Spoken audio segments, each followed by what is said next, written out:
Welcome back to Man Down Sports. As you can see from the thumbnail, we're gonna start this episode with Dallas Mavericks talk. They just got finished playing probably about an hour ago. If you want to call it playing, because they got absolutely crushed by the Phoenix Suns. And I'm talking about they came out and started out real early on Phoenix. Looked like they was gonna blow them out, and it just turned, and then they end up being the one that getting blown out, man. So I want to talk about the Dallas Mavericks. I want to talk about where Luka stands right now as far as MVP race and all that stuff, because that seemed like it is always a talk around Dallas at the beginning of the season, but it always dies out midway through or sometimes before midway. Before we get to the All-Star break, he's out of the MVP race, and it looked like that's happening again this year for the fourth year in a row because he's preseason favorite to win it every year because everyone knows his stats are going to be there just by based off how good he is, plus the style he plays in Dallas. That style of play is just a hotbed for stats. We've seen Harden play that style. We've seen Westbrook play that style. They both won MVPs playing like that, and we've seen LeBron play that style most of his career.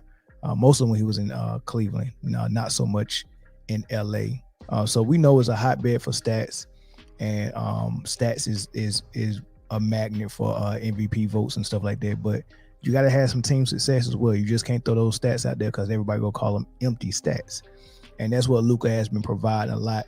I'm gonna talk about what I think the Dallas Mavericks need to do to fix all of that. Luka might not like it, but some of his fans might not like it. But if they really want to win, they got to do this stuff, man. So we go get into that. We go get into the Phoenix Suns and their 7-game win streak and how they look and how they're gelling with the big three. Talk about some Kevin Durant stuff. He's trending because he said he should be in the GOAT debate. We'll get into that, and then we'll end it with the Lakers. Won't be long because it's late night.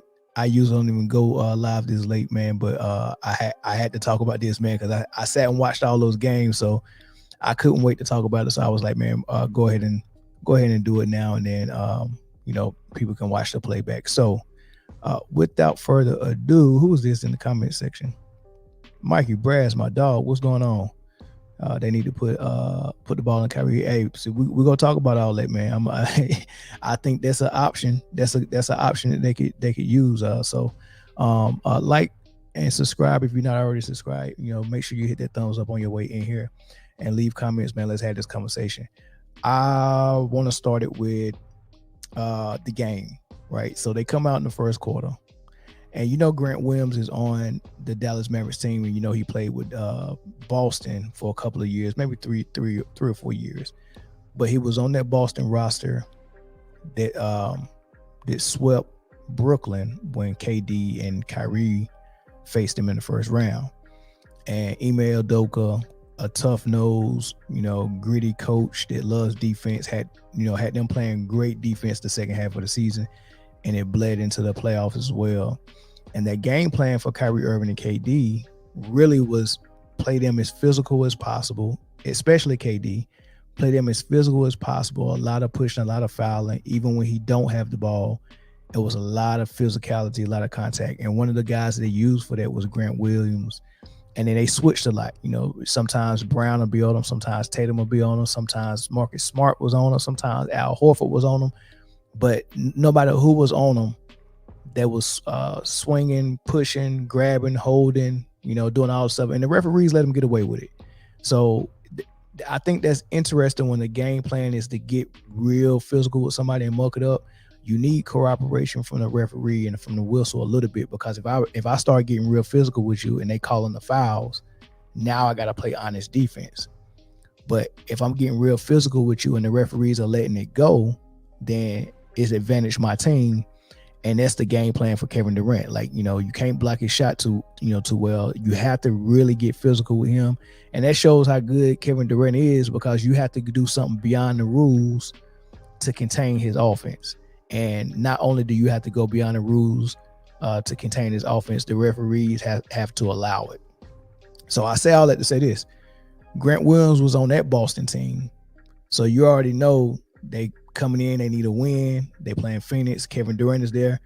Grant Williams took it upon himself to say, hey, I want to guard Kevin Durant. Give me that assignment. And he comes out and he starts playing the same type of defense on Kevin Durant that they did when he was in Boston, right? And the referees were allowing it. And so it was, it was kind of frustrating them. A lot of bodies was hitting the floor.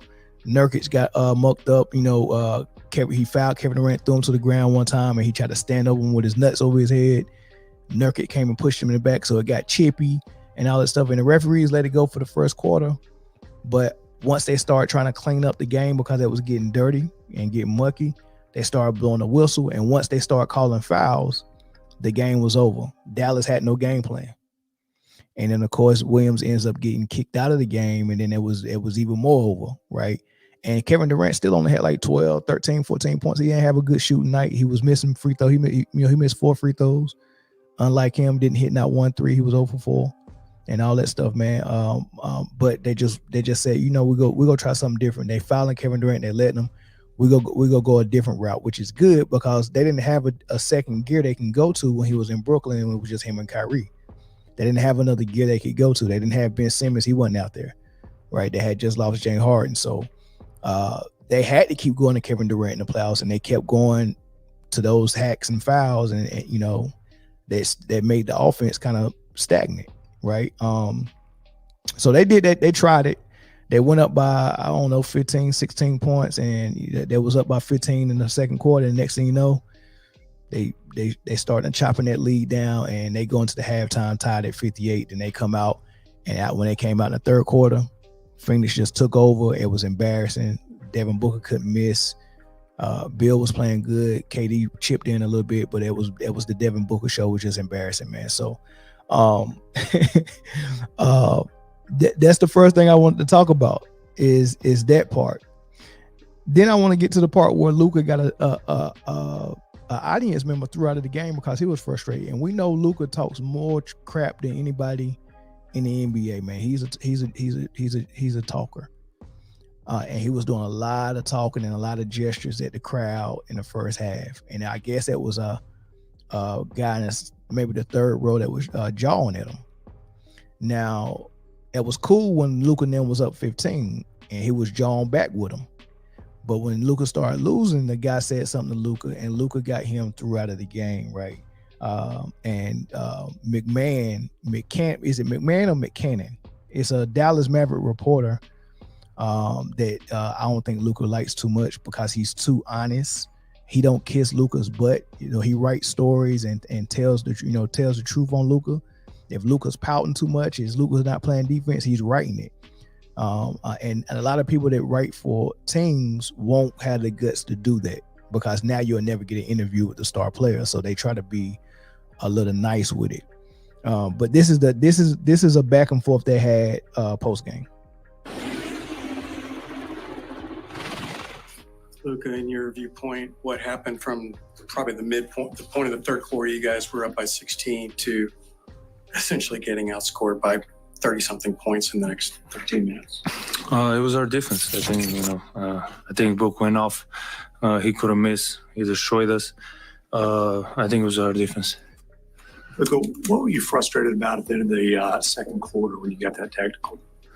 I know. I saw you when you said about the fan. That was not a true all. That was not the only thing he said. But I knew you would be the first one to point out something like that. I'm not going to say what he said, but I knew you were going to be the first one to put out something like that. So I just saw it, man. It's just funny. You always seem to be the first one to put some bad stuff about me. First of all, 99% of the stuff I've written about you has been good. I don't know. I was sitting 2 rows behind us. All right. So it was the only thing that time he said something, the only thing? That was what you reacted to. Yeah. I was hearing the whole first half, right? Or you didn't hear anything? He was definitely hollering. Okay, there we go. Acted. But you put out something that was just the only thing. But what was the final straw? What was the final issue? What was the thing that? It's not the issue. I'm just seeing you seems to be the first one to always put something bad about me. Several of us actually tweeted that. That's fine. It's all over. Why did you ask for the fan to be ejected? Because he was cursing me the whole first half too. Why didn't you ask for him to be ejected in the first half then? Because I never would eject a fan. They pay for tickets, but I had enough, It's a little bit of frustration. Yeah, you turned your head and looked over at him after he said that. That's what we saw. Yeah, that's fine.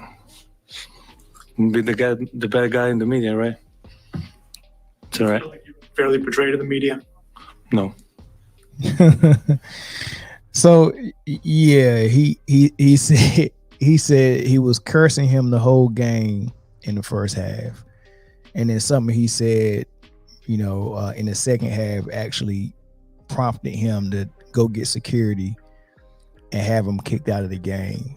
But then he's going to turn around and say that, and he asked a good question. I get a reporter credit for, pushing back on that notion. He said, then why you ain't get him thrown out in the first half if he was saying things he shouldn't have said? And his response was, because he paid for his tickets, I don't want to get a fan kicked out. So why kick him out in the second half then? Because I got frustrated. I had enough. And that's really just code word for, hey man, the trash talking was fine when I was busting Phoenix's tail and I couldn't miss. But once we started losing and I couldn't buy a bucket and Booker was busting our tail, then it got annoying. I was frustrated. I wanted him out of here. That's a little messed up, man. That's messed up. Either ignore the dude. If the dude ain't saying nothing threatening, he not crossing the line and stuff like that, man. If he just trying to trash talk you and heckle you, that's been going on for a long time. Now, if he out there throwing out racial slurs and, saying stuff about your family and saying things he go do to you after the game or stuff like that, yeah, that type of person don't deserve to be able to continue to watch the game. I'm all with that, but just for heckling you, and you get what I'm saying? Like Spike Lee been heckling people for years in the front row. And what did Reggie Miller do in the playoffs when Spike Lee was heckling him? He stepped his game up, won, and got the ultimate revenge by going back at Spike Lee after he hit the game winner against his Knicks, right? And Spike Lee had to accept that, right? And, most fans probably would. If you bust their tail, I'm gonna take a bow and I'm gonna look at you talking all that trash, right? That's how you get back at them, right? So, and he did call him Fat Brian. The supposedly the words. This is allegedly from the tweet that McCannon tweeted out. He said that the fan told him, "Luka, you look tired." This is the quote: "Luka, you look tired. Why don't you go get on the treadmill?" Right. So that's what he said to Luka, and that was the straw that broke the camel's back, and that's when he said, "I want him out of here." Right. So I think that's a little messed up, but what I really want to talk about is, are we done yet? Are we done with this Luka MVP campaign? Like, can we put it to bed this year again? And this is 4 years in a row. MVP candidate, MVP favorite, preseason favorite. Start out with a little, a little heat. He had some good games, some monster games, some good wins, and then right around January, February, they start to fizzle out. He still throw his triple-double numbers up there, but the teams just start fizzling out. And it don't matter who's on the roster. It don't matter if it's Porzingis and Bronson. It don't matter if it's Dinwiddie and Dorian Finney-Smith. It don't matter if it's Kyrie and JaVale McGee and Christian Woods. It don't matter if it's Kyrie, Tim Hardaway, Grant Williams, and Dante Exum. It don't matter who his teammates is. It happens the same exact way every year. We've changed so many co-stars, so many role players. We even changed coaches and general managers. The only thing that haven't changed is the offense they run. And the offense they run is good for two things. It's good for Luka's stats, and it's good to keep Luka and Dallas' name in ESPN's mouth. That's the only thing that offense is good for. There's no reason why one person should be doing everything on offense. Why would that be your offense? There's no reason for your offense to have 5 people standing at the three-point line and one person making plays for everybody and himself. There's no reason for you not to allow a post player to even post up. Name another time when somebody on Dallas's team posted up other than Luka. So he gets to be the point guard.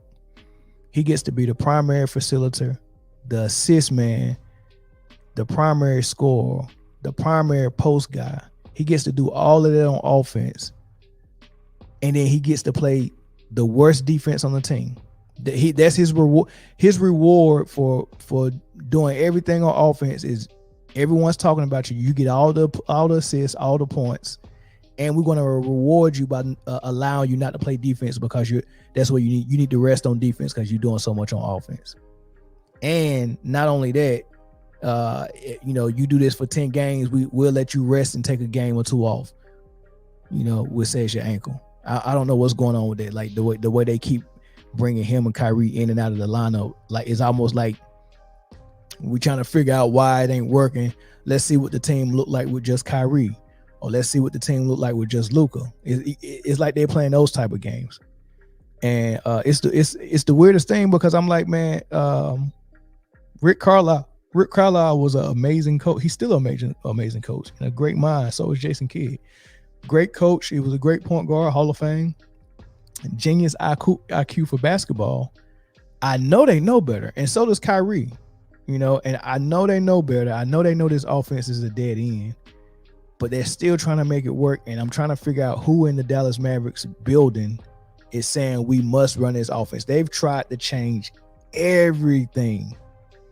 There's no other play. You about to end up playing with all the players in the NBA between LeBron and Luka and Harden and Westbrook.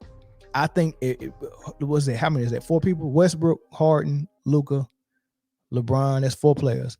Between those 4 players, I think they've played with the entire NBA.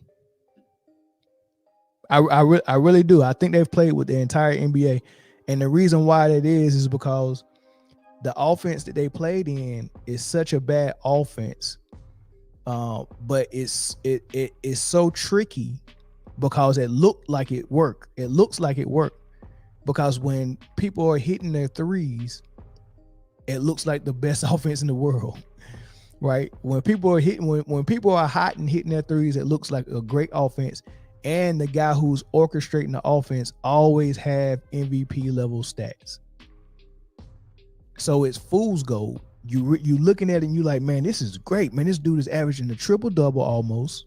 Or in Westbrook case, he's averaging a triple double when he was at OKC, and they're kind of winning because you go on a 3-game win streak, then you lose 3, then you win 1, then lose 1, then win 2, then lose 2. Like it's like that, and so it's real tricky, man. It's fooling a lot of people to thinking it's working, but if you really go below the surface and realize it's really bad basketball to play like that, it's horrible basketball. Like we call people in the neighborhood ball hogs that play like that. Like one guy go do everything. We call that the ball hog. Now all of a sudden that's good offense because the analytics say it's good. I don't know what that changed. That's never been good. It's never been good, right? So it's fooling people, and the reason why it's so much player turnover and so much coach turnover is because that the GMs and the owners are always trying to figure out, why is this not working? I don't understand. We got one of the best players in the league. Harden was a top 5, maybe top 8 player when he was in his MVP year. Westbrook was top 10 to 12 player when he was in his MVP year, right? Of course, LeBron always been a top 1 to 2 or 3 player since he's been in the league. And then Luka is a top 10-ish player as well. So when you like, man, I got one of the best players in the league. He's averaging a triple double. What do we need to put around him for it to work? Why is it not working? Why we can't win consistently? Why we keep having extreme highs and extreme lows, right? And they can't figure it out. And it's very easy to figure out. That's a dead end offense. The only thing that's really tricking them is because when LeBron ran that offense in Cleveland, it was the same thing. They won 66 games. It was amazing. But they got swept in the well, actually they didn't even make it to the finals. They made it to the finals one year, but they wasn't 100% in that offense. That offense was still developing. They were still running, because Mike Brown, he ran some type of offense, and their teams was predicated on defense anyway. But once he started winning MVPs and started winning 60 plus ball games, that was always in on the LeBron system. He was the point guard or point forward. He was handling the ball. Mo Williams and Boobie Gibson was shooting a lot of threes. Daniel Jones, Damon Jones shooting a lot of threes. Daniel Marshall, a lot of threes. And LeBron was orchestrating everything. So, and his stats was close to a triple double. So he started getting MVPs for that, right? But they kept losing. They lost to Boston. They lost to Orlando. They couldn't get back to the finals, and he left because he couldn't figure out how to make it work. And he went to Miami. Now, he didn't 100% run that offense in Miami because Eric Spoelstra and Pat Riley probably really don't. They know better to run an offense like that. But the offense that was trying to run, they lost to Dallas, and LeBron got exploited in that offense. It was easy to exploit him. He averaged 17 points in the finals. All they did was make him shoot jump shots and not let him get to the rim, and then expose him. And that's when D Wade said, I got to take a step back, because if I have the ball like I know how to do, like I've been playing, if I play like D Wade, there's nothing that LeBron can do. Because if he don't have the ball, he can't unlock his max potential. So that Dwayne Wade took a step back and said, I understand in order for this to work, I got to let LeBron be LeBron because he's the best player in the league. That's his words. He probably didn't really believe that because the way he played in the Dallas series, I knew he was the best player on that floor. But LeBron didn't back him up well enough. So he said, in order for Bron to be Bron, I got to let him have the ball, and I figure my stuff out. So Dwayne Wade had to adjust to LeBron and say, all right, I'll come off the ball. LeBron, you can do Bron ball. We'll play some of that. And that's when it started working. But that's a super team. They won. They beat OKC Thunder that next year. Then the next year after that, they added Ray Allen. So you had a squad that had I don't know if Mike Miller was there for the whole time, but they had Mike Miller one year, Rashard Lewis, Shane Battier. Those are some heavy hitters as far as role players are concerned. Then you add a Ray Allen to that.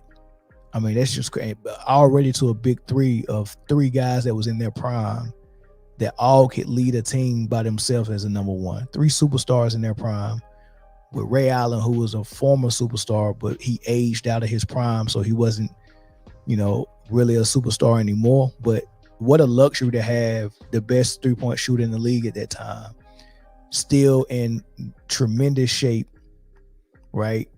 I already know how to play championship level basketball, who's led a team as a number one before, coming off your bench where you got three superstars in the start lineup. What a luxury to have, right? So look at what it had to take for LeBron to make that system work where he's playing point forward, primary scorer, primary distributor, and doing all of these things, right? It took a super team to make that work. That's how flawed that offense is. I need a super team to make my offense work. Then when he left Miami and went back to Cleveland, he handpicked another superstar. Oh, I want to go play with Kyrie, and then let me get Kevin Love, who's an all-star, but he's not a superstar. But he was close at the time when he was in Minnesota. So he picked pretty much the same thing he had in Cleveland. Let me get, instead of Wade and Bosh, let me get Kyrie and Love, and then he made that system work again. So if you're running that system and you don't have a super team or damn near close to a super team, I don't know how you make that system work. And that's what Dallas is not realizing. They're not realizing that they can't make this system work. It's not possible. And then Luka on top of that is not good enough. Like LeBron is someone that has got in the top 5 discussion of all time. Some people think he's in the GOAT debate. So look how good he's got to be. Plus, LeBron actually played really good defense in Miami in his first stint in Cleveland. He didn't stop playing defense till he left Miami. So Luka's not playing defense where he's ever gonna make any defensive team. LeBron was. So LeBron was playing lockdown defense. LeBron plays fast. LeBron gets to the hole a lot. And he was putting super teams together. So if Dallas want to win, they either got to stop playing the offense that they're playing in. Stop the LeBron ball or Luka ball, whatever you want to call it. They got to abandon that. Take the point guard away from Luka, put him in his natural position at small forward. Let Kyrie run the offense so Luka can concentrate on getting his 30 to 35 points a game. Kyrie can give you 20, 22 by being a primary point guard, handling the ball, setting up the offense, and making sure everyone get the ball in their spots. Not just about 3-pointers. Like there's people who got other skills that they could use. We don't know if Lively can develop a good post game. Ain't never seen that kid post up. I always seen him do is slash, catch alley oops, and slash and catch passes for dunks. That's all we seen him do. We don't know how good this kid is if y'all gonna keep running that offense. So that's what they got to do. And once again, Luka is out of the MVP discussion, and it's a daggone shame, man. These players are so sensitive. Yeah. I remember Reggie Miller get a spike game. Let me get to some of these comments.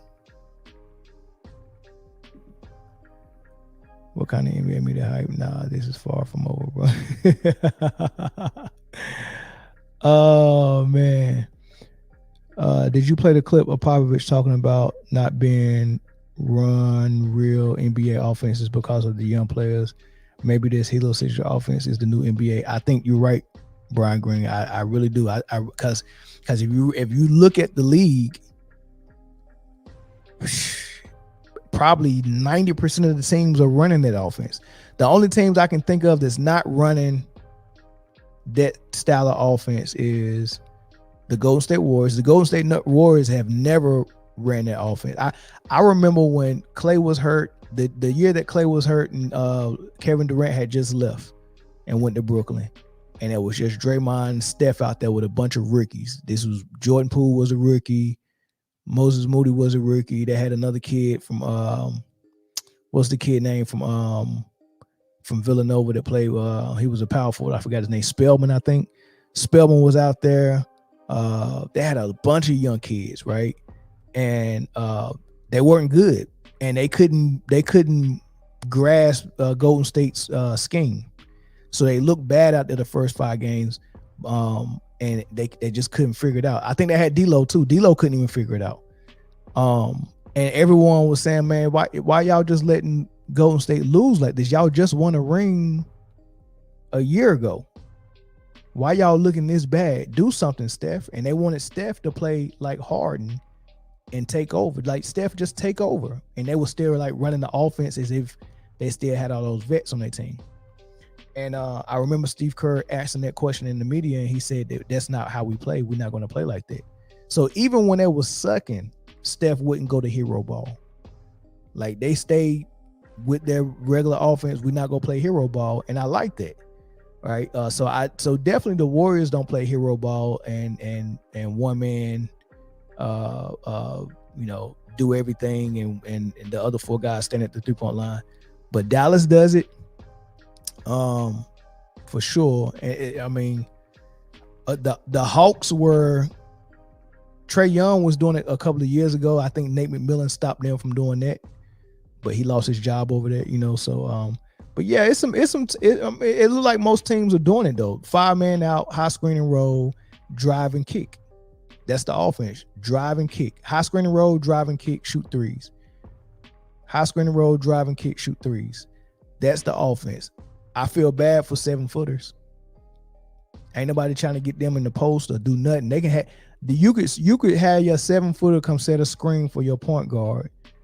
They will switch the screen and put a 7-footer on the ball handler, and the big man will have a 5'10" guard on him and common sense would tell you the easiest basket is the closest basket to the closest one to the hoop.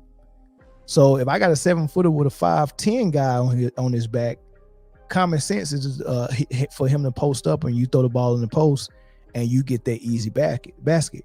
But what analytics is teaching them today is that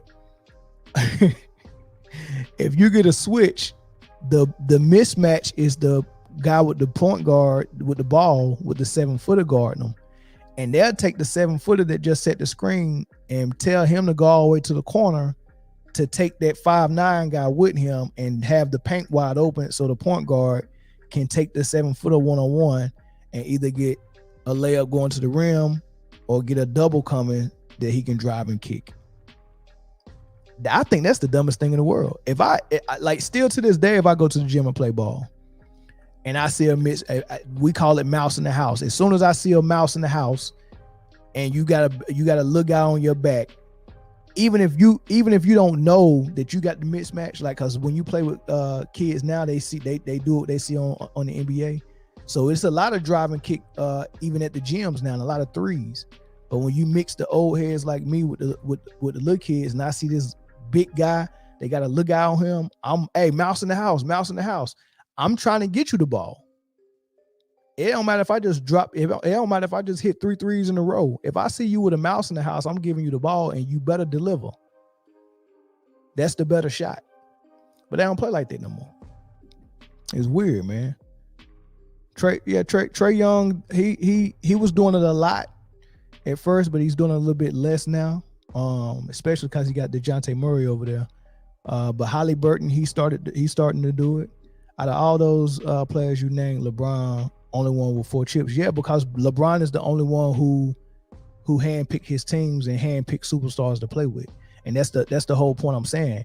In order for Dallas to make this work, it's got to be a super team. So they better go get them one more superstar and build around that. They need 3 superstars to make this offense work. It's the worst offense in the world. You know, and if LeBron would have never left Cleveland, he wouldn't have those 4 rings 100%. He needed a super team to get to get his first ring. Yeah, this live last name. Kevin Love was a top 5 player the year before he went to Cleveland. 27 and 12 rebounds, 5 assists, was number 2 in plus minus in the league, above LeBron James' play style. Good point, Steven. And that's why LeBron wanted them. That's why they had the number 1 pick that year, and they picked Andrew Wiggins, and he was like, "Nah, I don't train no rookie on my watch. Let me get Kevin Love. I already know how to use him because it's the same way I just used Chris Bosh in Miami." He went over to Miami and got the perfect formula on how to get back to the finals. The only reason why he left Miami is because he saw the writing on the wall. He saw D-Wade icing his knees up after every game. He seen how bad he was. He seen him not being able to practice during the week. You know, he seen how he was on back-to-backs. So he's saying that his co-star was dwindling, and he was like, "Man, I ain't gonna be able to get no more rings if this dude knees ain't holding up." So he seen that writing on the wall and was like, "I'm out. Let me go get another co-star." He said, "Let me go get another co-star." And he went back over there and looked at Cleveland and was like, "Man, they got the number 1 pick and Kyrie Irving." Kyrie Irving was already an all-star his second year in the league.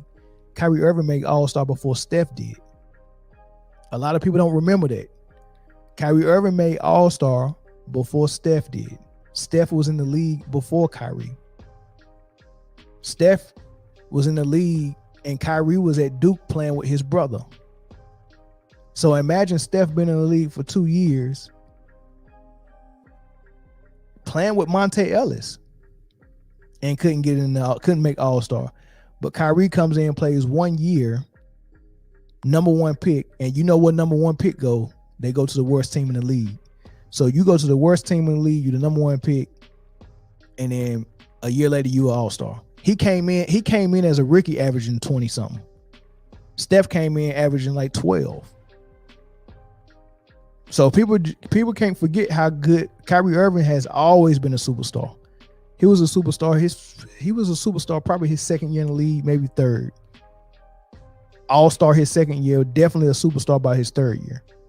So Kyrie emerged and got to a place that Curry got to after Kyrie did. That's how good Kyrie was. So you just talked about how good Love was. Daggone near close to a superstar, right? He didn't get, and maybe some people might even count him as a superstar, but he didn't get to prove it because he didn't stay on Minnesota as a number one long enough to bring success to that team. And my definition of a superstar is a person who leads a franchise as the number one, but they do it successfully. And by successfully, I mean I need to see you either consistently make the playoffs or at least make a playoff run, second round, maybe conference final. You know what I mean? You can't barely make the playoffs, get put out in the first round by a sweep, and that's the only time you made playoffs and me count you as a superstar. Now, I got to see some type of consistency showing that, yeah, it wasn't a fluke and it wasn't just a one-time deal, right? So it's kind of hard for me to say Kevin Love is a superstar or was a superstar. I just know he was close, and I know Chris Bosh, actually proved it. So that's why I don't count the Cleveland Cavs as a super team, because they only had two superstars in Kyrie and LeBron, and that's normal. That's the Shaq and Kobe, or the Jordan Pippen, or the Stockton Malone. Like, it's normal to have two superstars, right? But it's only like 10 or 12 superstars in the entire league. So when you get three on one team and they're in their prime, then you have a super team. So, but yeah, my point in saying that is LeBron, he knew he needed super teams to get his thing to work, and he had one in Miami. He almost had one in Cleveland. And Luka is far more superior skills wise. His stats at this point of his career exceed LeBron's. Look it up. I don't care about stats, Steven, right? Because he wouldn't have those stats if he wasn't playing that play style, right? So I don't respect the play style, and that's the point I'm talking. That's the reason why they're not winning. If Luka was getting these stats, and as a matter of fact, when you even think about it, I didn't even like when James Harden played this play style, and he was getting the stats and the MVP. But guess what James Harden was doing that Luka is not doing? James Harden had Houston as like a number 1, number 2 seed in the league. This was around the same time that the Warriors was at the height of their they was on the throne at that time. Houston was battling with Golden State record wise. So not only was Harden getting the numbers, they was actually winning. The issue with Harden is when they got to the playoffs, he always flailed out, but he made deep playoff runs. He didn't get put out in the first round. He got past the first, got to the second, got to the conference finals twice, you lost to the team that won the finals. You lost to the Warriors, and you lost to the Warriors with KD. And you almost beat them. You went to a game 7. And Chris Paul tore his quad up. So you lost your co-star. It's totally different. But even with that success that he had in the playoffs and in the regular season with his numbers, I still didn't respect it. Neither did Phil Jackson, neither did Kobe. Like, when you let anybody really talk basketball, talk about their play style, they will always tell you it's not going to work. You can't win that way. It's just real unless you get a super team. It's just bad basketball. If you ever face a team that plays good basketball, they have a superstar, and they play good defense, you almost can't get past them. Because Harden didn't play defense. It was all offense. It was all threes or layups, and it was all one man show. How you gonna beat a team like that? Just playing team ball, team offense, great defense, and they got a superstar that they can go to for points when it's crunch time or clutch time, right? Notice everybody who play in that style, they get the same amount of stats. They get the same 33 points. They get the same 7 to 8 rebounds, the same 7 to 8 assists, because the play style already sets you up for that. Like playing point guard in the NBA, in a league where they saying that we would rather have the points than defense, so they made rules so defense don't exist. So instead of a 95 to 92 game, you're getting 130 to 140 games, right? So think about how many points are available for a team, and then take a point guard that's doing all the passing. How many assists How many assists do you expect a point guard that's an all-star level point guard that can pass as good as Luka, James Harden, or Westbrook? How many assists you expect them to average? So if you take your best player and make him play point guard, you can lock him in for 7 assists. Like it's impossible for you to score 150 points or what are the Mavs averaging right now? Probably 115, 120. It's impossible for out of 120 points for your point guard not to have 7 assists. It's almost impossible. How is it possible that your point guard don't have 7 assists? So you can lock in 7 assists for Luka every night. Or you can lock him in for that average. It's easy. You're the only one distributing the ball, and it's 120 points is gonna get scored every game. 7 of them go be. I mean, come on now. You go get your 7 assists with ease. Lock them in. That's not even impressive no more. 7 assists out of 115 points. It's not even impressive, right? So 7 assists, lock him in. Now, also, he's the primary scorer, and he's getting 30 shots a game. Out of 30 shots, and you going to the free throw line as well, and half of your shots are threes. Out of 30 shots, you're going to get 30 points. If you're getting 30 shots name a night where Luka decide, yeah, I'm taking 10 shots tonight, because guess who took 10 shots tonight in that game? Kevin Durant only took 10 shots. Or did he take 12? 10 or 12 shots. Bradley Beal only took 10. Imagine Luka coming in and saying, I'm gonna take 10 shots tonight. Kyrie hot. Let me let Kyrie go for 50. I distribute the ball. When has Luka done that? So if he's taking 25 to 30 shots a game, lock him in for 30 points. So you got the 30 points, you got the 7 assists locked in. Now, how's he getting his rebounds? Is he down there battling and boxing out 7-footers and getting the offensive rebounds and putting it back up? No. He's getting all his 7 rebounds that he's getting, all 7 of them are defensive rebounds. So what does that mean? If you're getting 7 rebounds a game defensively, are you down there boxing out 7-footers and getting rebounds? No. What he's doing is being the guy that's being hidden on defense. They don't want Luka to guard anybody with the ball on the perimeter, right? You have to set a screen with Luka involved in the screen to get a switch and to make him defend the perimeter. Because if the Dallas Mavericks could have their way, whoever is standing in the corner, and every offense got somebody standing in the corner these days, whoever is standing in the corner is who they want Luka to guard. They don't want Luka on the ball at all. His feet too slow. He go give up a layup. And if he is on there, the double comes all the way over. Why am I saying that about his defense? Because if you're standing in the corner while everybody else is defending and you're behind them, and the NBA is shooting mostly threes and jump shots in this era, what does 3-point shots and 3-point misses and jump shot misses, what do those rebounds fall at? Do they fall in the paint where everybody's boxing out and battling like Dennis Rodman and Oakley and Barkley? No. Long shots create long rebounds.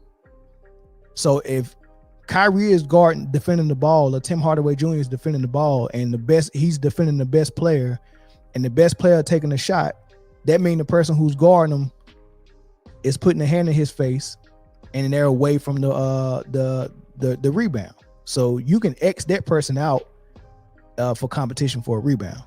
Who's going to be closer to the rebound? The guy that's contesting the shot, or the guy that's involved in the screen and roll, or the guy that's in the corner standing there playing free safety? So that's where his rebounds coming from. Notice Westbrook, Harden, LeBron, and Luka all played that style of offense and that defense, and they all was getting 7 to 8 rebounds a game. It's because their defense is so bad, they're making them go play free safety on defense. So now they instead of them defending and contesting shots, they get to hunt down rebounds and pad their stats. So it's always a red flag when you see a guy averaging close to a triple double. It's actually a red flag that they're playing bad basketball. But we fall in love with the triple double so much that we think that's a great thing. Another thing, Westbrook, when he averaged a triple double, All those rebounds, how did it help his team? When you go look at his team, Westbrook was getting 10 assists a game or 10 rebounds a game, but his team was below the bottom of the pack in rebounds and assists. You go look at his team right now. His team is below the bottom in assists. I haven't checked for rebounds, but I bet they close to the bottom as well. Actually, the only thing that they're in the top of is points per game and 3-point attempts, not 3-point percentage. 3-point attempts. They close to the top in 3-point. They shoot a lot of three-pointers, and they score a lot of points. So they up in the top in those things. But as far as anything defensive rating, anything rebound or assist rating, below the bottom. So what good is Luka's 8 assists doing if my team ain't getting good assists? If my team only getting 22 assists, where a good team is getting between 30 and 35 assists a game, the Mavs only getting 22. So what good is it using Luka for all his assists if it's not helping the team? It's just helping him and his stats. That's why they're losing. They're playing bad basketball. Why did Luka kick the fan out? He said Luka said something about him, man. Y'all let me know in the comment section, man. Before I move on to Phoenix, if y'all want to call in on this, I'll put the phone number up there. Y'all can call in. When you were speaking on Steph, he didn't become a dominant scorer until Kerr brought in that system. His scoring went up 6 to 7 points a game immediately that season. Steve Kerr got hired as a coach. That's possible. Yeah, I mean, he was already rocking and rolling with Mark Jackson as well, but I do think Steve Kerr's offense was a little bit more modern and actually fit, Steph and Clay. It helped unlock them a little bit. I think Mark Jackson is so old school. Yeah, he was letting them let it fly a little bit, but he had a little bit more structure to his offense. So yeah, you're right. If Mark Jackson would have stayed there, I'm not sure they would have had that type of explosion. But I think they still would have had success because if it wasn't for the Clippers playing lights out and putting them out in the playoffs, they would have advanced that year with Mark Jackson and possibly got to the conference finals or the finals. So I think it was probably only a matter of time. It just would have looked different. And then plus the Clippers, they start having injury issues with Blake and CP3 almost every year. So they didn't have nobody in their way when Steve Kerr got in the seat. But the Clippers stayed healthy that year that they put out the Warriors when Mark Jackson was there. I think that's important too. Kai became a superstar during the rookie sophomore game, in my opinion, when he dropped Knight from the Pistons. Man, he dropped Knight twice. Hold on. So he dropped him with he went through his leg real fast, and Knight just went. It was almost like he hypnotized him, and he just fell. And then I think he stepped back and hit the jump shot. But there was something else he did tonight too. He had 2 crazy highlights in that rookie sophomore game, and I think they both was on Knight. But yeah, he was killing. Yeah, he was killing, man. Yeah, he was a bad boy. Yeah, it needs to be said that almost no star plays defense in today's game. That's not true. Kawhi Leonard still plays defense. He actually played phenomenal defense in the playoffs against Kevin Durant last year before he had to leave with his knee injury. Paul George still plays defense. Kevin Durant plays defense. Devin Booker plays defense. Bradley Beal plays defense. Joel Embiid plays defense. Jimmy Butler plays defense. Shai Gilgeous-Alexander plays defense. Jason Tatum plays defense. Ant-Man plays defense. Thanks, last name. Ant-Man plays defense. These are elite defenders. What you meant to say is that nobody that the NBA is pushing in front of us plays defense. And that's Luka and Jokic and Steph and LeBron. Those are the people that the NBA is putting in front of us, and they don't play defense. That's the issue. The issue is the NBA values stats and how close you get to a triple-double over defense.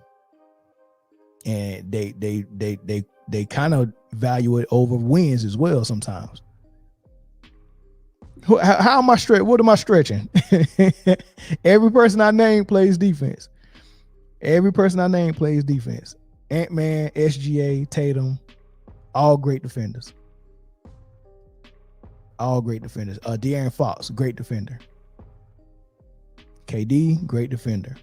Booker, good defender. Bill, good defender. Yeah, it's on. Even Jokic plays better defense this year than he did last year and the year before last. He was terrible last year. Got in the playoffs and started playing good defense, and now he's still playing good defense. So I stay off Jokic. I was on Jokic's case all last year. I'm off Jokic's case now. What he did, his formula works, and his defense has stepped up. I'm off Jokic's case now. I'm team Jokic now. But I'll be on Luka case until he changes the way he plays and he does better. Book, Bill, KD, Ant, Tatum, who are they guarding? What do you mean who they guarding? These are elite defenders, man. You know what? Here's the number. Call in. Because you want me to do all this reading and I'm not in school right now. You know what I mean? Call in. There's the number right there. Call in and we had this conversation. If not, I'll move on. But yeah, they're good defenders. You can't take nothing away from Tatum. I mean, come on, man. He's a good defender. So is Butler. So is KD. They all good. Now, Book and Bill, I'm not gonna give you great. But I give Book and Bill good defenders. I even give Kyrie good. Kyrie get a bad rap. I don't think Kyrie's defense is bad like that. Caller from Texas. What's up, man? What's your name? What up? I had to check in. I don't think none of the stars play defense nowadays. None of them. They're on the court, so they have to guard who they're guarding. But like as far as like playing defense and doing what they're supposed to do, nobody's keeping a man in check. Okay. So I get what you're saying. So the names that I mentioned, you do believe they good defenders though? I don't think they're good defenders because they're not even keeping their man in check. But that's more of the NBA rules though. Remember they created rules so they can have more offense. Adam Silver thinks more points or bring more eyes to the sport. So so they actually changed the game for more scoring. You didn't think that they were scoring 130 points a game because players just got better, right? You do know that you can't touch people no more. Yeah, well, I also think that it's fair to say that most defenders, once you're established, that they let these defenders play defense. Not all of them. It depends. It changes from game to game. One game they might be calling it tight. One game they might be calling it loose. I think the issue with defending and why ain't nobody holding nobody in check has to do with the way they call the game, how they blow that whistle, and this era of we want the points to be scored. That's the brand of basketball that the NBA wants to put on TV.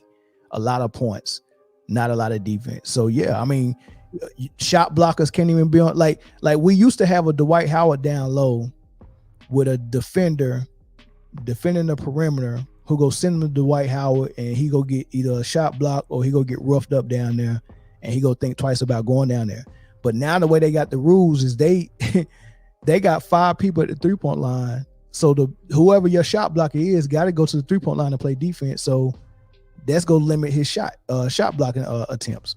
So the paint is wide open. How do you keep a great player in check when you can barely touch him and you don't have your shot blocker behind you? The rim is wide open. I also don't think that there's a ton of good shot blockers in the league today. You maybe have like 7 of them. But I also got a little kickback on the Jokic too. Okay. I don't think he plays in the defense either. He gets deflections. His defensive rating is like ridiculously high, but he kicks the ball, and they call it a deflection. Technically, it's a deflection, but it's a kickball. Mm-hmm. You're not playing defense. You're kicking the ball. Like, guard your guy. Yeah. But he also who does he have to guard? Like, I mean, other than Embiid, and Embiid kills him every single time. I'm with you on that. But I've been watching when I do watch his games. I probably caught probably 5 of them this season. The effort is there. My gripe with Jokic last year was it didn't even look like he was putting in forth the effort. He was playing exactly like Luka, but I think he got a taste of that playoff run and that championship success, and now he's locked in on defense. If you watch him this year, like if he ever switch on the screen on the perimeter, he actually moving his feet and trying to stay in front of a man, right? So that's what I'm saying. He's at least putting in the effort. He's still not a good defender or a great defender, but he's not a liability anymore. Luka is still a liability. Here's what I'll say about effort. Jokic, he's probably, there's probably only like 2 or 3 players in the league in his weight range, I would say. And I think this is also like, I'm not a LeBron fan at all, but I'm going to say one thing that's hurting LeBron is he refuses to drop weight. When you start to get older, you got to lighten yourself so you can, at least attempt to play defense. He won't play defense either at this point in his career. That's true. So like the Joker, like if you're competing with like 2 or 3 people that are close to your weight range, you can drop off some weight so you can move a little better so you can keep up on those pick and rolls and stuff. But I think basketball has also went backwards. Like there's no Vince Carters in the league. There's no Kobe's. There's no Iversons. I think the game is went backwards in my opinion. Nah, I agree with you on that. It's on a downward. Like I think from the 90s to the early 2000s was the golden age or the golden era. Like if you look at the NBA as a person, I think when it first started, when the Boston Celtics was winning 11 in a row, I think that was the infant stages, and then it grew to an adolescent. Then it's a teenager when Magic and Bird gets there. But by the time Jordan get in there, he's a full-grown man in his prime. That's the best we ever go see the NBA from the 90s to the early 2000s. That's the best we ever go see the NBA. Now as an older man, his testosterone level is lower. He gets tired quicker. He's probably making more money, but he ain't in his prime no more. He's declining, right? And going into a slow death. That's what the NBA is at. The NBA is a 70-year-old man. Yeah, they made it to where a lot of these older players that are still in should not, like 10 years ago they wouldn't be playing. LeBron wouldn't be playing at the way he's playing now. He wouldn't be playing 10 years ago. I wouldn't say 10. I'd say 15. That early 2000s. Yeah. Chris Paul, your Kevin Loves, these people would be out of the league. Like you wouldn't be able to keep up. Yeah. Yeah. I mean, people had more respect for the game back in the day when they realized they couldn't, and that's why Kobe left. He felt like, man, I can't kill these dudes no more. Kobe could have stayed on the Lakers and said, let me collect the check, and y'all need to go get me another superstar because I still want to chase points and chase rings. He could have done that, but in his mind, he felt like if I can't be the best player in the league, I don't want to stick around the game like that. I'm not about to stick around like that. And Stockton, he played a lot of years. He didn't have a whole lot of injuries. He could have kept playing. But these dudes bowed out gracefully and was like, man, 15, 16, 17 years. All right, man, I'm out. Y'all can have it. It's a young man's game now. Everybody I came in with is all gone. There's no point for me to be here. Right. So, but nah, I'm with you, man. I appreciate the call, man. Yeah, for sure. All right.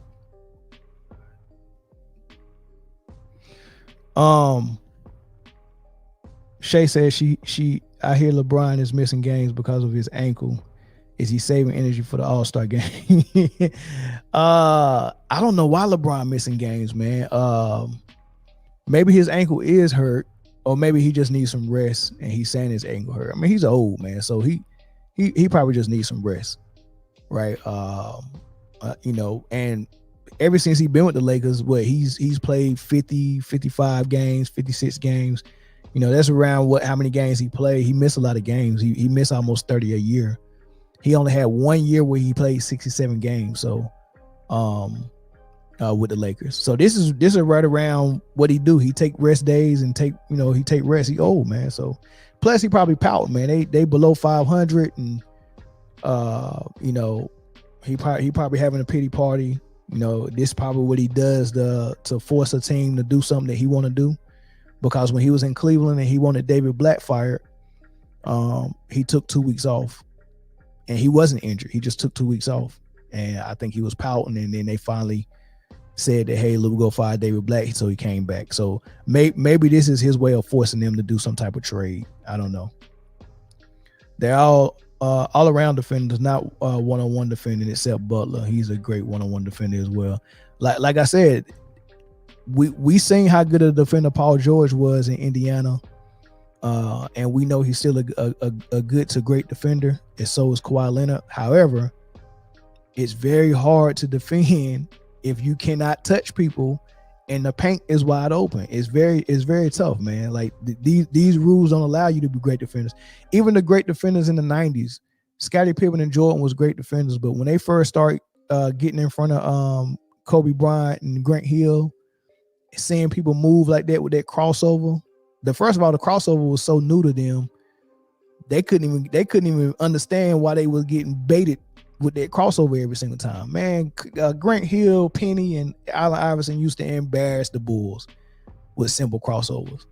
You know what I mean? And they couldn't stay in front of these dudes. And hand checking was still allowed a little bit back then. And they couldn't stay in front of them dudes, man. But they had 7-footers behind them. So at least when Iverson crossed over Jordan, he still had to take a contested jump shot. He didn't get all the way to the rim for a layup. Right now, it's 5 people at the 3-point line. There's nobody in the paint.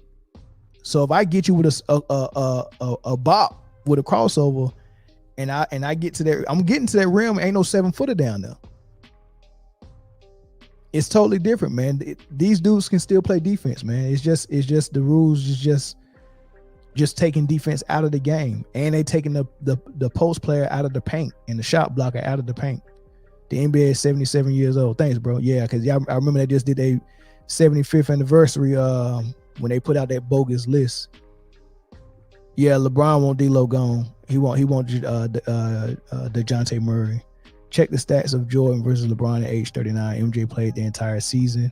At 39, that's correct. He played all 82 games, and that was a year after he had that MCL repair on his knee. LeBron, he also misses team practice. Well, that's another thing they're doing in this era. They're not even practicing no more. They don't even practice in this era.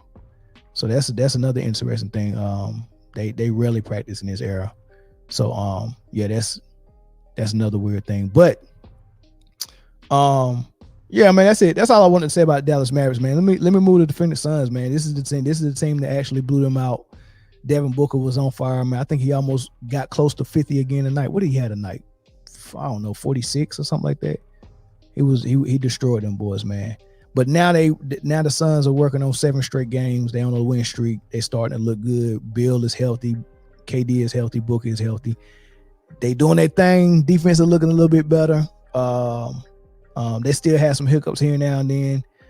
I still got questions about Frank Vogel, but one thing I don't like about Vogel is he's not committed to finding minutes for Bol, and he's in love with Eubanks. And I like Eubanks because he hustles, he rebounds. I like him as a shot blocker. He gets up there and blocks some shots and too. But he's not as tall and long as Bol. And I want to see what Bol's shot blocking ability can help out with it with the back end of their defense. And they put him in a couple of times, like 2 games in a row, man. He had two real good games, and the next thing you know, he had DNPs again. Supposedly he got some type of injury, but I don't know. But that's the only thing I want Frank Vogel to do different. I want to see a little bit more of Bol. And then there's also a rumor that they're looking at doing a trade with the Hornets to get Miles Bridges.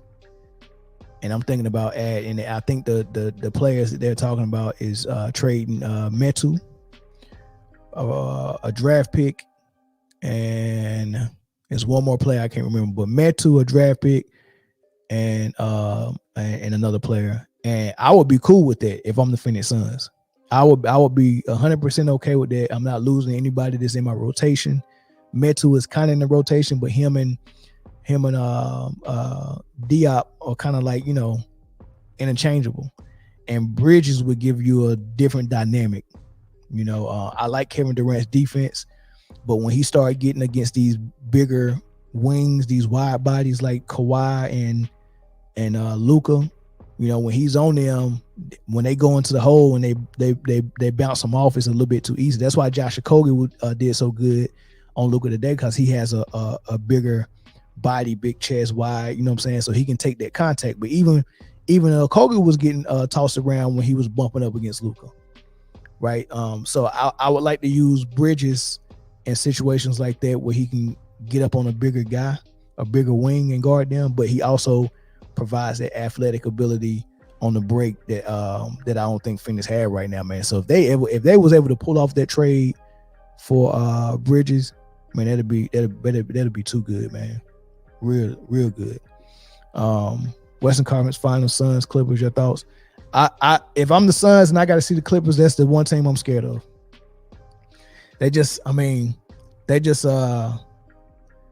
Man, the Clippers got something going on that, you know, that's gonna be scary, yo. Yeah, and they gave them a run for that. So with Westbrook playing the way he played, that, you know, that heart that he got, man, you could see it last year when they played Phoenix, man. And then Kawhi, he always get motivated against KD too. And man, Kawhi be busting KD tail sometime, man. He really do, man. And Westbrook as well. So I'm definitely scared of them boys, man. But the only thing that can fail the Clippers is Harden having one of those playoff series that he's known to have. He had it with Philly last year. He had a couple of with the Rockets. You know, he had it with Brooklyn, but you know, albeit he got hurt that year. But he always had these shortcomings in the playoffs. So they riding high with Harden now, but as soon as they need him in the playoffs, he got the tendency of letting teams down, man. So that's the only thing, though. You know, I think the weakest link is on Clippers, but I think we're seeing close to the Clippers ceiling right now, because they firing all ceiling. They clicking, and we haven't seen the Phoenix Suns ceiling yet. So I don't know how good they can get. We haven't seen Bill, Booker, and KD all clicking. And we haven't seen that defense all clicking and locked in for four quarters, man. So I want to see what the Suns look like when they fire on all cylinders, for sure. The Lakers need Bridges. The Lakers need but they need both Bridges, Mikal, Miles, and they probably need London Bridges too. The Lakers need a lot, and they probably go get it during the trade, or right before the trade deadline too. Crossover drill made basketball exciting. It sure did. Yeah. The players today don't work on creating new moves. Yeah, maybe not. Harden tried to create the sidestep jump shot a while back. He gave up. Yeah, I remember that. But now, Phoenix look good. They look good tonight. 7 straight wins. Yeah, they got something scary. They probably one piece away. I like Nurkic. They went in the post to him earlier this season a lot. They're not going to the post to him that much right now for some reason, and I think that should change. They need to play Bol. And I think that's it, man. Grayson Allen's been playing lights out. He's the leader in 3-point percentage this season. Eric Gordon's been playing good. You know, so yeah, they got good pieces, man. But if they able to pull off their Bridges trade, that's gonna be good. So Kevin Durant, yesterday or maybe 2 days ago, he said he was getting interviewed and they asked him about why he's not in the GOAT conversation and all that stuff, and he said, well, I mean, that's a question you should ask. Why am I not? What have I not done? Here's how that went. So recently, Kevin Durant, he was asked about his place in the whole GOAT conversation. And he told the Arizona Republic, quote, "Because I went to the Warriors, why shouldn't I be in that? That's the question you should ask. Why not? What haven't I done?" Now, former teammate Draymond Green, he also weighed in on all of this on his podcast. As far as my GOAT conversation, though, I think KD is one of the greatest scorers we've ever seen. But people always say KD's the greatest scorer of all time. Like, you can make that argument. Like, the way KD scored the ball is so effortless. That's what KD do. He's never seen a bad shot. Like, obviously I'm not one that's going to be like, KD's championships aren't real. Like, stop it. Like, there's no championship that's not real. Okay, so to Draymond's point, Kevin Durant is 4th all-time in points per game, and yet when it comes to the GOAT conversation, he's generally not talked about, certainly not like LeBron, certainly not like Michael, but not even like Steph Curry. Where do you fall? Should he be included? You can include him in the conversation. I'm not going to put him at the top of it. Perk and I talk about something every week that Perk it didn't have to convince me much of, and Draymond addressed it. I think Kevin Durant, if you're looking at just scoring, is the 2nd greatest scorer. 2nd, behind Michael. There's nothing I'm going to say Kevin Durant does better with a basketball to score it than Michael Jordan. So, but 2nd of all time is pretty good praise, right? But people got to remember, people can't just forget about Kareem and about Bill Russell and about Magic, who is way high. Magic's in my top 5. About Kobe Bryant, right? All right, so does KD go above that? He went and joined, and this is the criticism he spoke of. He joined the best regular season team ever and continued, made it better. Yes, those championships belong to him as well. Is that the same thing as riding that thing out in Chicago? People say, oh, well, Pippen was great. Pippen wasn't great when Jordan got there. He was a kid. He was drafted to join Michael. He and Horace Grant. So no. That argument ain't flying. Greatest scorer of all time, like Draymond mentioned. I got him 2nd. So Perk, see, I'm listening to you, Perk. I'm listening to you, bruh. That's a smart, persuasive discussion. And Kevin Durant is an all-timer. The all-timer? No. Go ahead, Perk. And my answer to the question, should he be in the GOAT debate, is hell no, right? Now, is Kevin Durant, in my eyes, the best scorer to ever touch the damn basketball? Yes. And I think, me and Wilboy talk about this all the time. It's between him and Mike, because not only putting up 30 a night matters but efficiency matters as well. But when it comes down to the GOAT debate, like, we got to set the bar somewhere. Yes. Right? Yes, championship matters, but those accolades matter. And the one major accolade is the MVP. Correct. And you have to have multiple regular season MVPs, at least 3, in my opinion, to even be mentioned in the GOAT conversation. Right now, I don't even have Kevin Durant higher than Steph Curry on my all-time list. But when it comes down to GOAT conversations, one could argue Jordan, one could argue LeBron, one could argue Kareem, one could even argue Magic. Yep. Like, you got to have those MVPs, regular season MVP awards, right under your resume be in that GOAT I'm right there with you, Perk. You stole my answer, and I was like, you said, no. Mr. Wilbon. Perk said, hell no. And I'm like, politely, KD, no, like, I'm sorry. Just because you have to wonder what like this threshold, this floor is. And it's absolutely one thing, championships, titles, and MVPs. And I feel like for those that we always say their names, the ones that Perk mentioned, those at least have 4 titles and at least 3 MVPs. We're talking about 1 MVP versus 2 titles. Right. And I don't want to say circumstantial situation. But it's not reducing. Here's what we've gotten into. The problem is, as we find these tiebreakers, these are all tiebreakers, right? We're splitting hairs, and it's a fun conversation. But it feels like you have to say something negative about a great player to justify the position, and I don't want to do that. Kevin Durant is an all-time great player, right? You may even put him now in your top 10 or 12 players. You can do that. But I think absolutely. Kobe Bryant, by the way, I think only won 1 regular season MVP. Yeah, that's we got to move the goalpost. Exceptions to everything. But GOAT, I mean, to me, that's a real small group. Right. And maybe Kevin Durant still gets there. Well, he ain't retired. He got a chance this year. You weigh Kobe's MVPs and then you look at his titles. There's something that there balances everything out. Goalpost when you're move. talking about Bill Russell's title, Goalpost that move. is everything. There's ingredients. This is chemistry. You see how they move the goalpost for who they want? It yields a different result. It's why, but you need to have. Something has to be sacred. It's why, as we continue to dole out the title of superstar, if everybody's a superstar, then we need another level to describe the players like LeBron James. Mega superstar. Exactly. And that's sacred. Very good. Mega star. That's where a mega star. First of all, Malika Andrews, I need to see you shoot 1 free throw. Before I like it's cool for you to be on ESPN and be a moderator and help move the conversation along, but you be putting in input like you one of the players. Like I get Agumake is up there, I get Perkins is up there.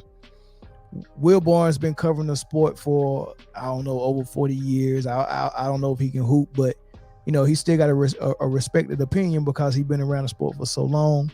But even Will Barnes and people like Stephen A. Smith, at some point, I really don't want to hear your journalistic opinion because they think about things a certain way, and as soon as you hear GOAT, it's two sides of the brains that start firing, right? And for people that's like journalists and for people who like having the debate for fun, I guess, or for TV, you see how they automatically start thinking about everything that's on paper, right? Nobody said anything about how good Kevin Durant is and is he as good as the people that's in the current GOAT conversation, right? Which I think is really no debate, really. Like it could be a conversation, but it's not a debate. Like it's really hands down, really one guy, and that's Mike.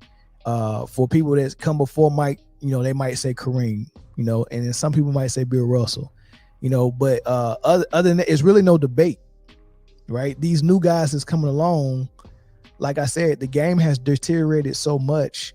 I don't think it's even possible for anybody to get as good as Michael Jordan was, because there's no opposition to make them develop enough of their game or to step their game up, right? They're playing against really no defense. So you can't really go to the numbers and try to start judging that, because the numbers are easy to get now these days. Like they purposely created this era to get points and get numbers and get stats. So stats is one of the foolish ways to go about this conversation. Is probably one of the most deceiving things when judging NBA players on who's the best. So I say all that to say this. My point about Kevin Durant mentioning this, do I think that he's in the GOAT debate? No, I don't. But not because I don't think he's good enough. I think anybody who's ever been compared to Michael Jordan, whether it's Kobe, LeBron, or Dr. J, or I know Dr. J came before Mike, but anybody who had a swag about them, they can score, they can slash, there was a wing player, all that stuff, all those players. And is Kevin Durant as good as those players? Yes. Kevin Durant, as if you want to just stay in his position with small forwards, it's going to be Bird, it's going to be LeBron, it's going to be KD. Those are the top three at this position, right? For shooting guards, it's going to be Michael, it's going to be Kobe, and maybe Jerry West, maybe Wade, maybe Iverson, right? So he's in the discussion. For power forward, it's going to be Tim Duncan, it's going to be Malone, it's going to be Garnett, it's going to be Dirk, right? Maybe even Barkley, right? And for centers, it's going to be Wilt, it's going to be Russell, it's going to be Kareem, it's going to be Hakeem, it's going to be Shaq, right? Point guards, it's going to be Magic, it's going to be Isaiah, it's going to be Steph, it's going to be Oscar, maybe J Kidd, maybe John Stockton, right? So does Kevin Durant get in that conversation? Is he one of the top 15 players of all time? Yes. Right? Does his game actually stack up against the people that's closest to the top 5? Yes.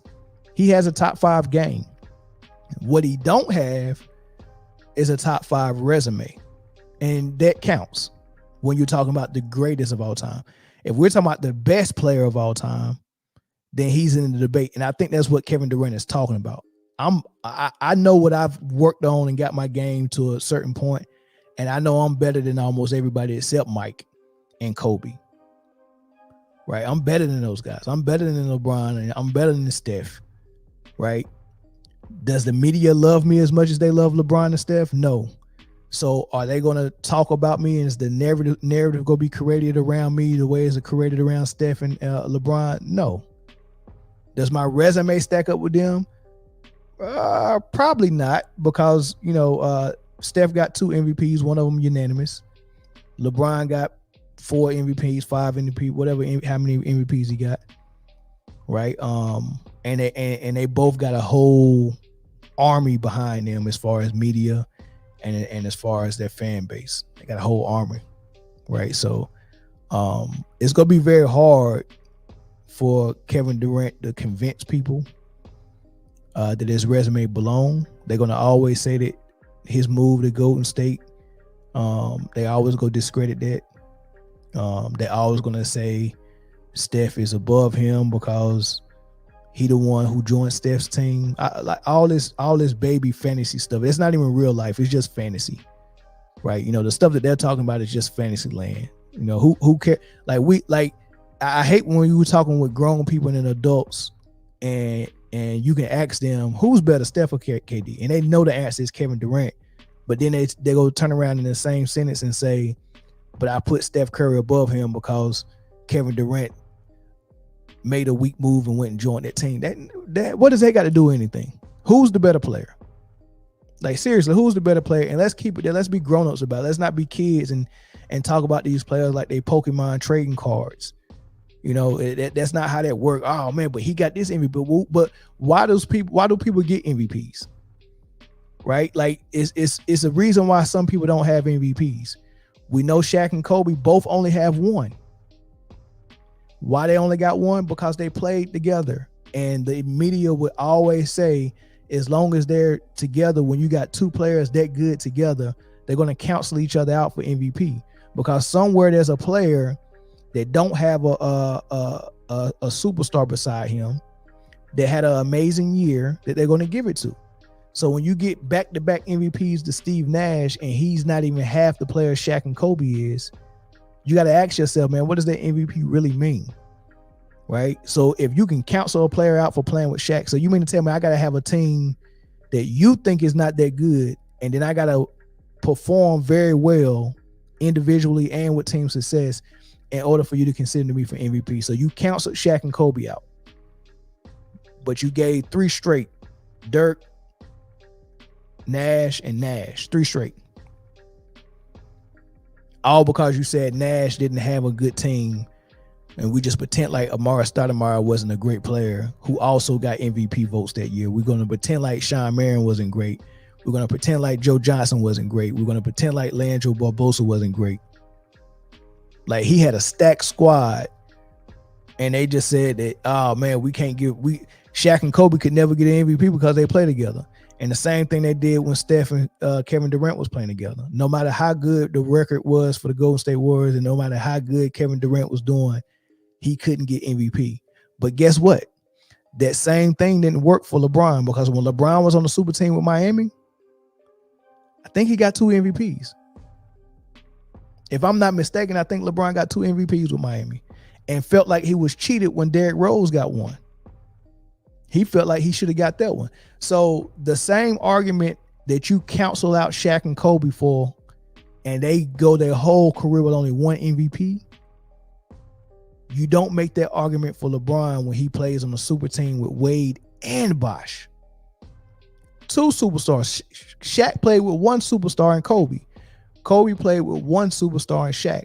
LeBron played with 2 superstars in Dwayne Wade and Chris Bosh, and he still got MVPs. So the media didn't use the same criteria to counsel him out like he did Kevin Durant and Steph Curry and Shaq and Kobe. So when we get to the point where we having this conversation, we start saying, well, this guy only got this many MVPs and this guy got this many MVPs. That's a fairy tale land, because they're not talking about it in real life, in real time. Like, we know why this person didn't get an MVP. It was MVP indicates that this player performed phenomenally, and he performed above and beyond his peers, so much so that the media voted him for most valuable player that season. That's what that represents.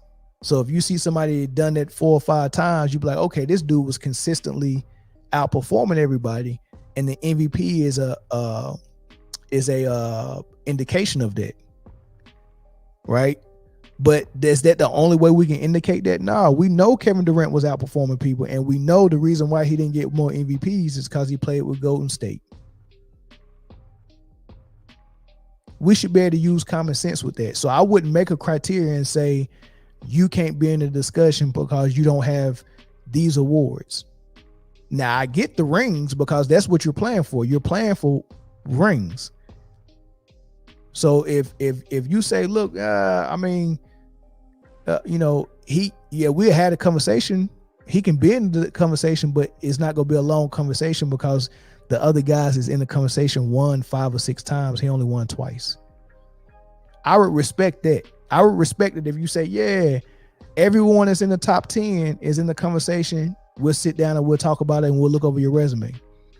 But if we was doing this debate at like a debate house, right? And only the top 10 players was invited, or the top 15 players of all time. Invite all of them. Bring your resume with you, but we're not going to look at your resume until you get to the house. You get invited to the house because what we see on the court and how good we know you are. So we'll invite LeBron, we'll invite Kevin Durant, we'll invite Steph, Magic, of course the GOAT, Michael Jordan, Bird. We'll invite everybody to the house, right? Now, to get in the house, you have to be a great player and you have to be one of the greatest, top 10, top 15 maybe. And yeah, come to the house. And then we'll open your resume up and we'll start dismissing people, based on how strong their resume is. We go knock it down from 15 to 5. Right? If you say stuff like that, I'm cool with that. I'm cool. Yeah, he's a top 15 player, so that automatically puts him in the conversation because he's a great player. Let's look at the resume. All right, the best resume is Michael. Well, can we say Michael Jordan got the best resume? Let's say Kareem, Mike. Let's say Russell. That's the top 3 resumes. Is LeBron? Does LeBron have a top 4 resume? I guess. If you're looking at stats, but if you're looking at wins and rings, probably not. I'm looking at rings. Bill with 11, Kareem and Mike with 6. Those are top 3 resumes to me for the top 10 players, right? So, that's probably how I would fall. That's probably how I would do it. Yeah, everyone's invited that's in the top 10 or 15. I know who my top 3 resumes is, and if your resume can't beat those, because everybody got the game. Everyone has GOAT game that's in the top 10. Everyone got GOAT game. But we can separate you by your resume and we can weed everybody out. We got the top 3 resumes. If your resume don't beat this one, then you're not in. And then some players might even get canceled out because their game don't stack up to the top games. And the top games in the NBA ever is Mike and Kobe. I would use them as standards for wing players. For centers, I would use Kareem and Hakeem. So for post players, Kareem, Duncan, Wilt, Shaq. Okay, those 5 guys. Yeah, because there's a lot of great post players. So yeah, Kareem, Wilt, Russell. No, not Russell. Kareem, Duncan, Wilt, Hakeem, and Shaq. That's 5 guys. Those 5 guys have the best post player games I've ever seen for different reasons, right? If I'm comparing any post players to their game, that's the 5 highest in my opinion. And if you're not better than those 5, then no, you don't stack up, right? Your resume can get you in the conversation, but if you ain't one of those 5s, then you don't have the game. That's the standard, right? So for big men, you got to have a game and a resume. Same thing for the wing guys. You got to have a game and a resume. Kobe and Mike, that's the top 2 games. And then Mike has, a top 2 resume as well. So that's how I'm measuring everybody. If you don't stack up, then you gotta go. And unfortunately for Kevin Durant, he has a game that gets close to Kobe and Mike's. So he has the best game out of all these guys in the conversation, even better than LeBron's in my opinion. But his resume just ain't there. You know, so and that's why I leave it at, man. Let me see what y'all talking about in here. I'm gonna put the number back up there, cause I know y'all probably want to talk about this, man. Y'all probably gonna say something crazy about Kevin Durant. Let's see. Durant highest scoring game is only 55 points. Michael Jordan is 69. Kobe is 81. Wilt 100. Durant has 4 scoring titles. AI has 4 scoring titles. Wilt has 7 scoring titles. MJ has 10 scoring titles. Yeah, that's a good point. 55 ain't nothing to laugh at, man. I'm pretty sure he can go for more than that if he wanted to. It's just Kevin Durant. Sometimes he could be a volume shooter, but he's just not like that. Like, as good as he is as a 3-point shooter, man, he probably shoot less 3-pointers than anybody that's that good as a 3-point shooter. He don't come out and shoot 10 a game. Like, Luka shoot more threes than him. He don't come out and shoot 10 a game. He should, but you know, he shoot around 5, 6 a game. Being the GOAT is more than scoring stats and records. The GOAT is being the total overall star player getting the job done. Malik Andrews is better fit for CNN than the ESPN. KD and all these players today are paper GOATs. That's a good way to put it. Paper GOAT. I ain't heard that term in a long time. Paper GOATs. You're right. GOATs on paper. GOAT status is given to a player by the fans, not yourself. I agree. Both Kevin Durant and Chris Broussard say that Michael Jordan is the greatest and best mid-range jump shooter in NBA history. That's true. Hey, you know what's funny though? As good as Michael Jordan was as a mid-range shooter, the person that I seen that was on automatic for 4 straight years is Sean Livingston. Lord have mercy, that dude didn't miss mid-range, man. He retired too soon. He had probably like two more years in him, man. KD's resume too light. Yeah, I agree. His resume too light. But I don't like when they say stuff like, man, you're not even past Curry. Curry resume ain't even dope like that.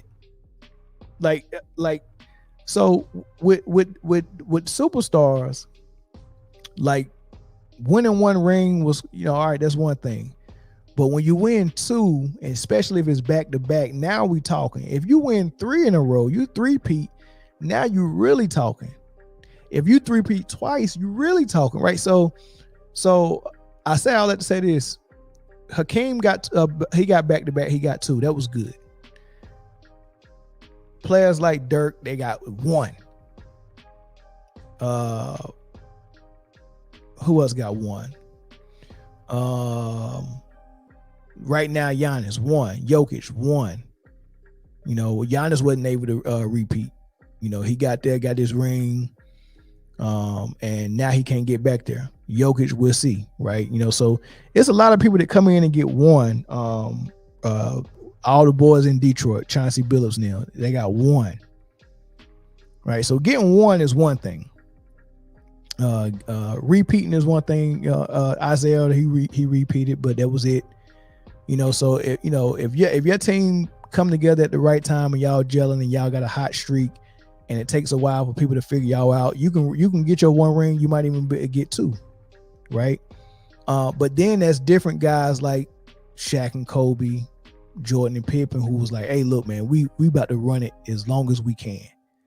And we talking about a 3-peat for the Bulls and Michael Jordan, and we talking about a 3-peat for Shaq and Kobe, and they went to 4 straight finals. They went to 4 straight. They could have won 4 straight. That would have been the first time that ever happened since Boston did it. 4 straight. They went to 4 straight. They lost that last one though. So and then after that happened, Kobe went to 3 straight more. You get what I'm saying? So that's when you're dominating. What Steph Curry and the Warriors did was not that, right? Because Steph Curry was supposed to be in that one-off.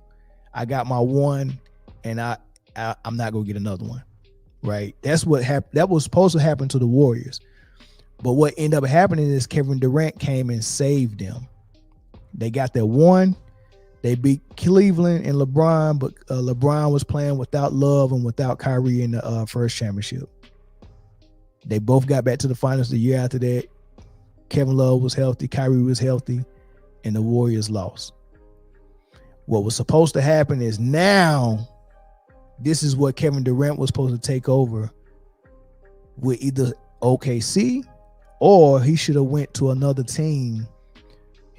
Like, I think he should have went to the Rockets with James Harden. He could have went there. Rockets with James Harden, Kevin Durant probably still would have got rings with the Rockets, or he could have forced OKC to trade Westbrook and get him someone that he really wanted to play with. That's why he left OKC. He didn't like playing in the style that OKC had started running, where they was kind of Westbrook centric, and Westbrook was taking shots that he shouldn't have been taking at times. He shouldn't have been taking them, and that was frustrating for Kevin Durant. And instead of him saying, "Hey, look, this is my team," and putting his foot down and saying, "Man, we're gonna play through me, and we're gonna play through me all the time," he took the high road and was like, "Man, hey, man, you can have it. I just leave. I find a team that play the way I like playing," and that's what he did. He went to Golden State. He should have never done that.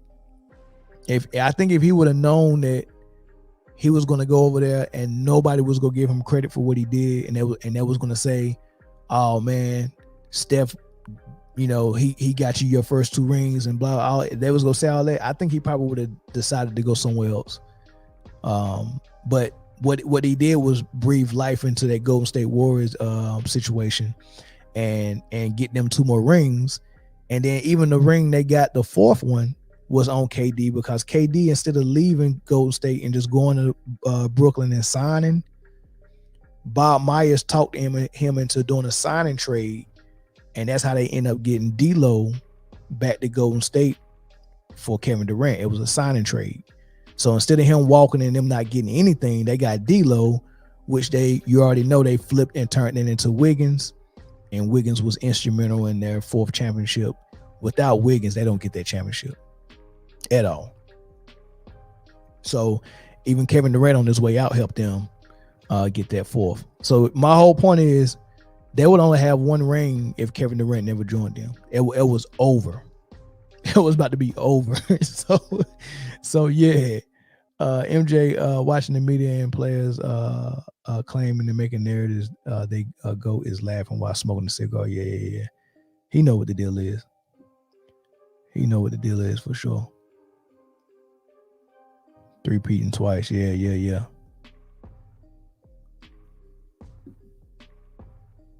I include everything: championships, MVPs, individual season awards, team records, statistics for resumes, because Sam Jones had 10 rings, Casey had 8, Ora had 7, so rings can be deceptive. Not really, because Sam Jones, Casey Jones, and Robert Ora won't be invited to the house. They're not a top 15 player. So why am I even counting your rings if you wasn't the catalyst for it? Why am I counting Robert Ora's rings? He's not even invited to this conversation. This conversation is only for top 10, 15 players. That's what that conversation is. So as soon as someone show up to a conversation and say, "Well, Robert Ora got 7 rings," I'm gonna ask them, "What do you have Robert Ora ranked at all time?" If it's not top 15, then he doesn't belong in the conversation. So I'm not counting. You don't have, when you do a ring count, you're not counting rings from the bottom up. You're not saying, you're not making a list by saying who has the most rings and then you make a list that way. Nah, you're saying who's the best players, and you make a list 1 through 15 of the best players, and then you go into the resume and start saying, well, with your skill set and how good you are, how dominant you are, what was the results from that? How often did you win? That's how you do that. You don't do it upside down. KD always played with good all-stars to aid his stats. So to every player. Like there's no player that's not playing with good players. Yeah, I don't even know what that means. Like, everybody's playing with good players. Even Jordan played with good players. 3-peating twice. All right. Durant and Curry's resumes are about on the same level. Yeah, their resumes are. Curry got one more extra MVP, and one of them was unanimous, so that's a big flex. And then he got 2 extra rings that KD don't have. So I understand why people would rank Curry's resume over KD's, but I still would rank KD over him on the list because I think Kevin Durant is a better player than Steph Curry, right? So it kind of evens out. So, but if you got Curry over Kevin Durant, but they right neck and neck close, I respect it. But I'm not gonna respect you putting Curry top 5 and Durant number 15.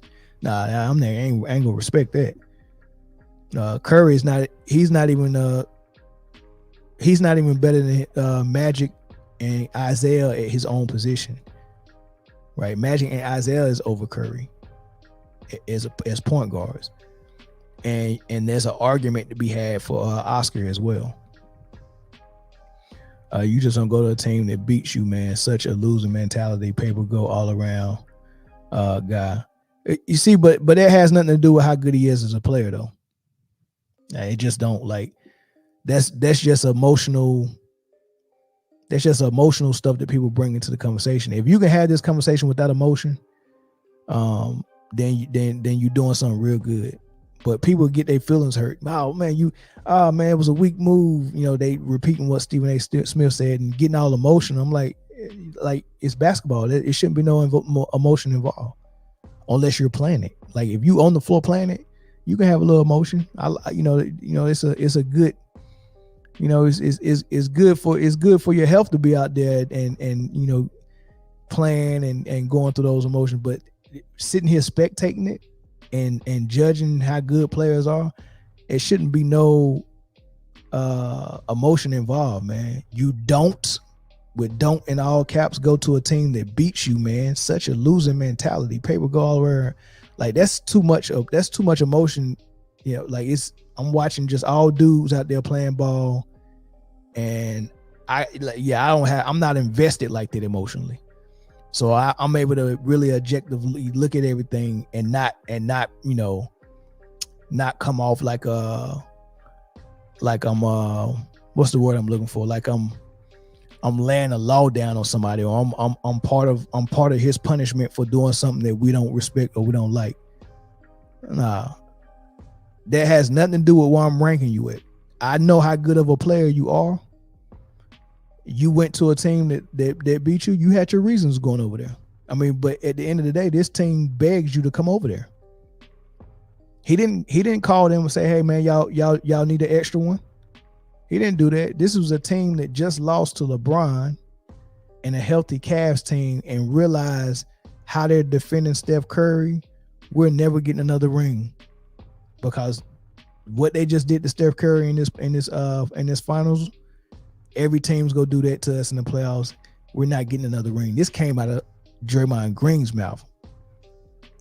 He said teams figured us out and they figured out how to stop Curry. And when you stop Curry, you stop the whole Warriors team. And if you remember, Iman Shumpert and Kyrie Irving was locking Steph Curry up. Steph Curry is running through screens. Every time he tried to run through the paint of the screen, he got bumped by Tristan Thompson, or bumped by Kevin Love, or bumped by J.R. Smith. That was putting the works on Steph Curry. And that's when the Warriors realized it's over. Until they begged Kevin Durant to come join them. And when they begged Kevin Durant, he was in the prime of his career. And at that time, he was the best player in the league in front of LeBron James. So they added the best player in the league to their team. The same way you look at Kevin Durant, if you look at him any different because he made that move, you have to look at Steph Curry the same exact way. Because for you to beat that team and make it to the finals and lose the LeBron James, the response, when you look at the standard, you look at Michael Jordan, the response of Michael Jordan losing the Bird and losing the Detroit and Isaiah, his response was, let me get back in the gym. Let me work on my game. Let me work on my body. Let me tell Tim Grover, my trainer, to go work with Scottie Pippen so my co-star can get better and stronger. And we're going to come back and beat these dudes. That was his response to it. Steph Curry's response was, let me go get the best player in the league to add so I can beat LeBron. Because I can't do it. I got lucky last year because his co-star and his third best player got hurt. I got lucky last year and beat him. But they healthy this year and they beat me. It's over. Unless I get the best player to join me. So the same way you look at Kevin Durant is the same way you got to look at Steph Curry. And if you don't bring your emotions into it, you'll see it that way. Isaiah, yeah. He's number 2 behind Magic Johnson as point guards.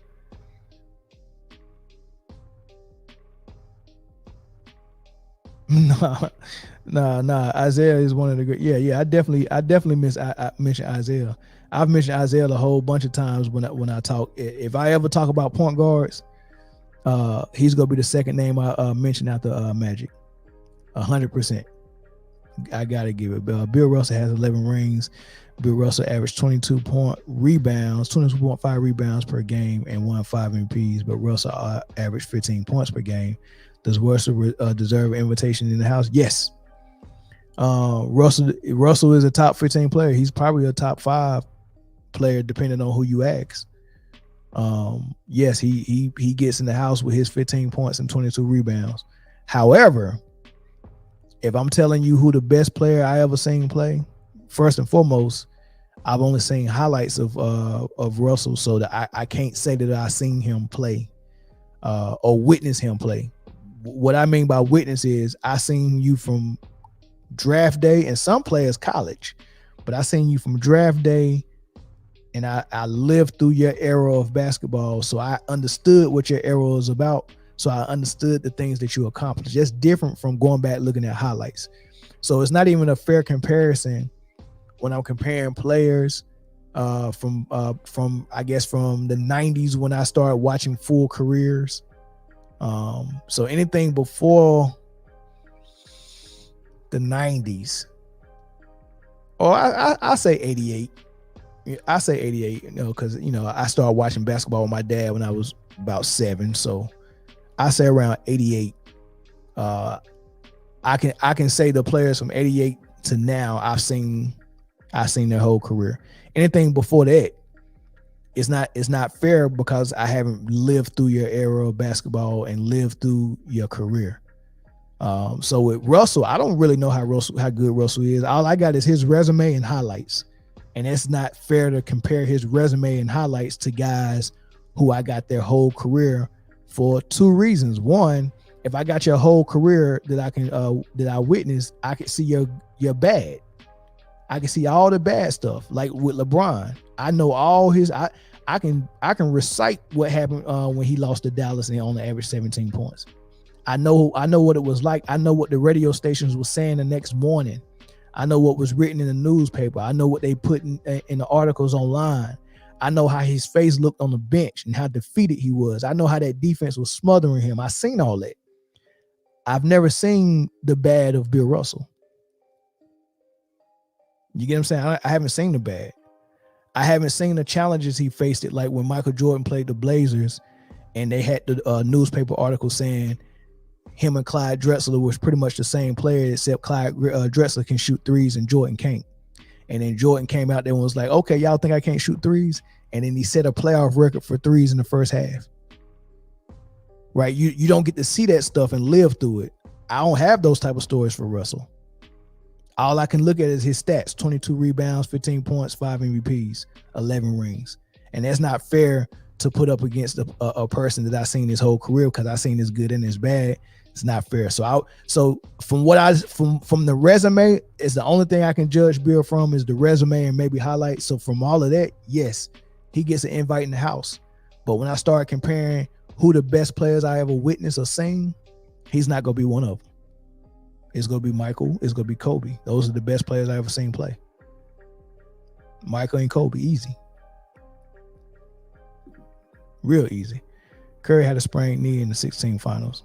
Well, he shouldn't have played then. He shouldn't have played. Clyde Drexler is not on my list. No, Clyde Drexler is not on my list, man. Not at all. Not for shooting guards. Not for players. Bill Russell won all those rings when the NBA had 10 to 12 teams. Yeah, I mean that's another thing that's a true statement. But what do you do with that true statement? What does that mean? Does that mean? I mean, because I heard Bill Russell talk about that. He said, would it being 10 or 12 teams, that mean every great player that existed was on those 10 or 12 teams, which means most teams were stacked. That was how he said it. You know, he said most teams were stacked. So if that was like right now the NBA, what I think they got, I don't know. How many players in the NBA? 500? I don't know. Let's say it's 500. 500 players to go on 30 teams or however many teams it is, right? 500 players. You know, you're spreading them out.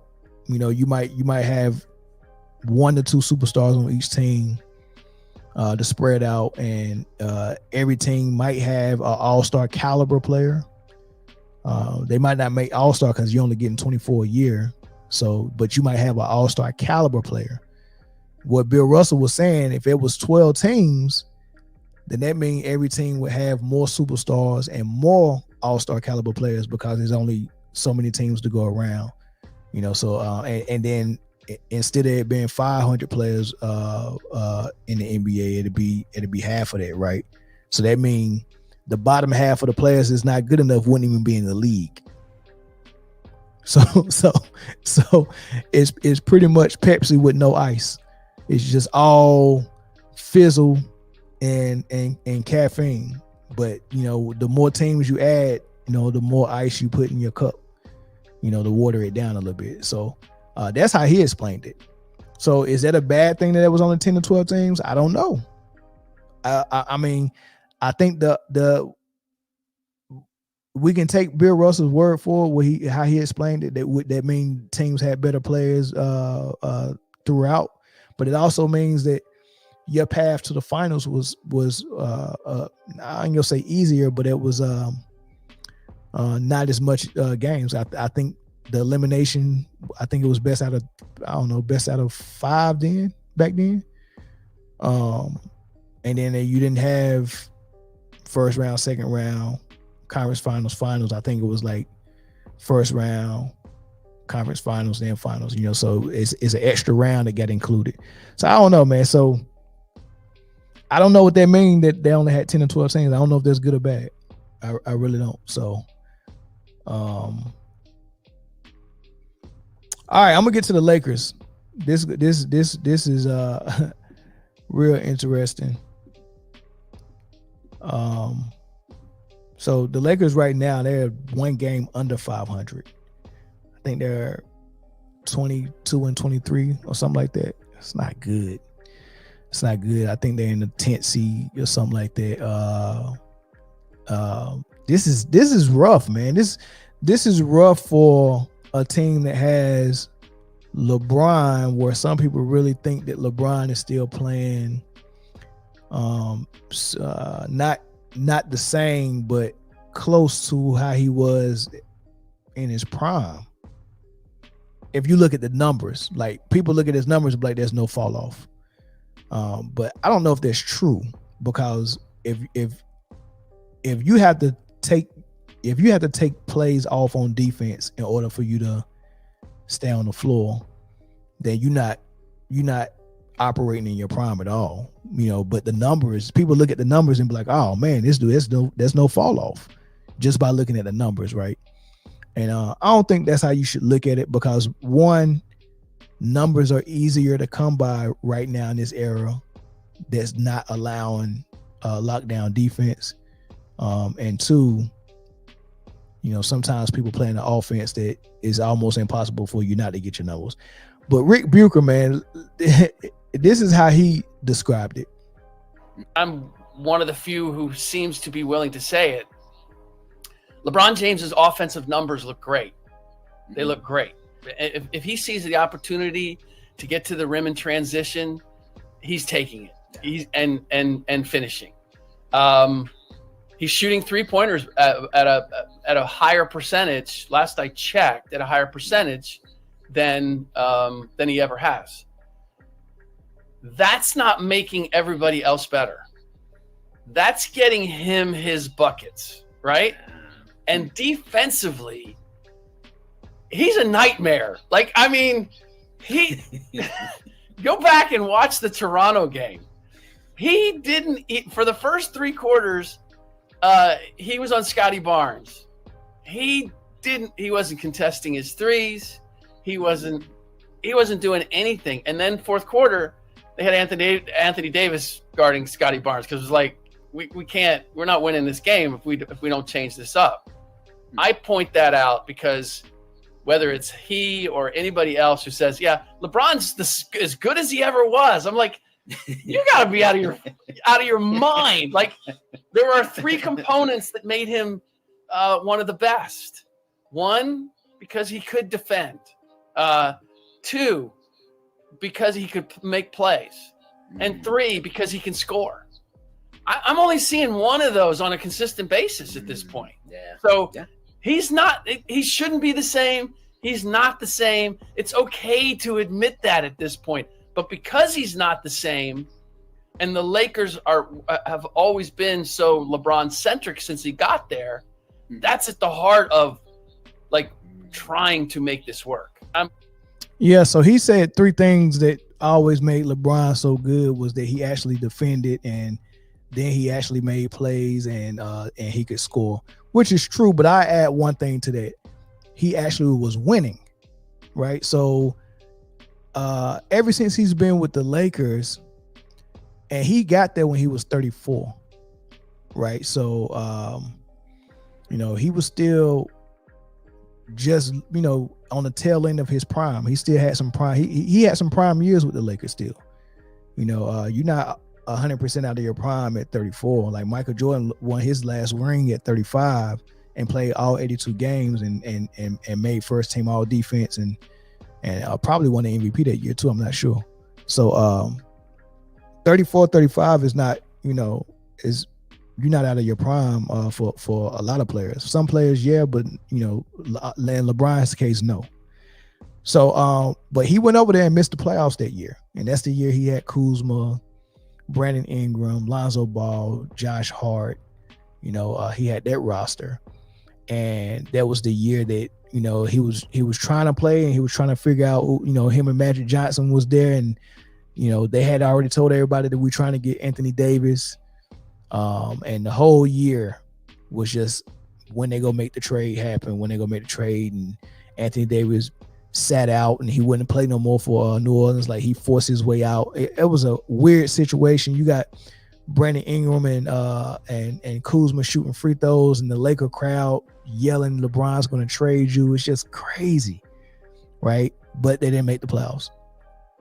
And then they get AD, and I think that's when the COVID year happened. Maybe Kobe tragically died.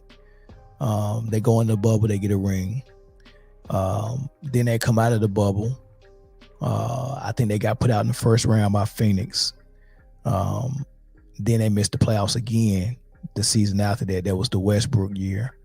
And then they went into last year, and they made it to the conference finals. So you got a bubble ring, 2 missed playoffs, a first round exit, and a Western Conference Finals, and a season of this year below 500 halfway through. And my question is, has his Lakers tenure been a failure or a success? And it depends on how you look at their bubble ring, because missing the playoffs is a failure. And he did that twice. Getting put out in the first round when you have a team that's supposed to be competing, you got 2 superstars in AD and LeBron. That's a failure, first round exit, especially the way they lost. I think they almost got swept. It was 4-1. Phoenix walked the dog on them, right? So 2 missed playoffs and a first round exit. That's 3 failures. And so far you're failing this year. That's 4 failures. So 4 out of 5 years you failed, and then you got one bubble ring, which tells me that bubble ring really wasn't a good indication of how good this Laker tenure has been, because if LeBron was doing so hot with the Lakers and we could measure it by what happened in the bubble, then it would be repeatable. Like, out of 5 years, it would be more success than it was failures. But we had 4 failures and 1 successful season. They got cut short, and then you went into a bubble for a Mickey Mouse tournament and you won that, where everyone was in there half-hearted, thinking about COVID, their family at home, and George Floyd. Half the people didn't even want to show up there. Half the people didn't show up. They had a Laker teammate, Avery Bradley. That was the last time he played. So, is it a failure or a success? That's my question. I'm going to put the number on the screen. Was it a failure or success? There was a couple of Lakers fans in the comment section. I know y'all got something to say. I definitely want to hear what you got to say, especially if you're a Laker fan. Yeah, Brian Green, Lakers your team. Y'all call in.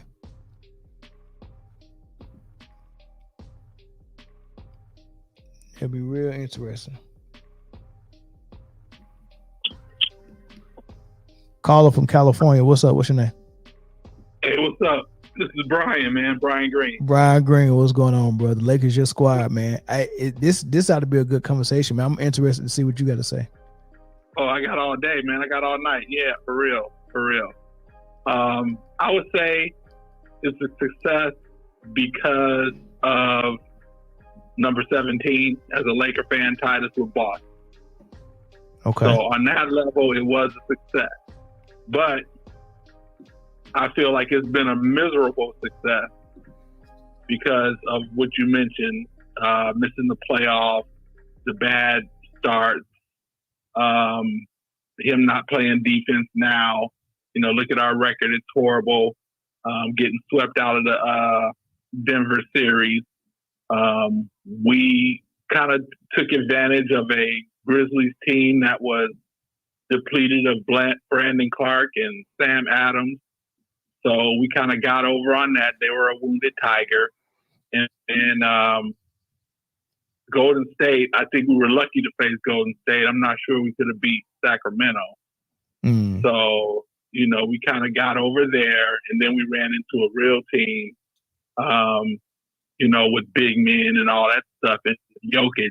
And, you know, everybody wants to blame D'Lo as Lakerland. Here in Lakerland, we're killing D'Lo right now. Yeah. But, but we were all D'Angelo Russell in the fourth quarter, everybody on the team. So I really don't think it's fair to put him out because, you know, LeBron, I don't know whether it was injury or if he just is 39 or 38 at that time, but he, you know, he couldn't last. I mean, he didn't have any energy in those fourth quarters. So he couldn't really put the team on his back. So I'm really disappointed in the team because I think when Magic Johnson joined the team and took over for Jim Buss, when Jenny fired Jim Buss, she gave the control to Magic Johnson, and he just came in and started trading players and getting rid of Jordan Clarkson and you know, all of our young players, and then he let Randall go for nothing when we signed LeBron. And I had called a station that year because we were all excited about Julius Randle. You know, I'm talking about we should pay him $17 million. We got to keep him. This dude is a beast. And, you know, they just let him walk like that. I was so pissed off that I still haven't got over it to this day. And so it's been a success. I can't argue with the ring, but all this extra stuff I kind of saw coming. So let me ask you this. So you said it's been a success. You had one successful season that wasn't a real season, and you had 4 failures, right? If LeBron would have came over, y'all missed the playoffs that first year, and then that second year, I think y'all went to the bubble and won it.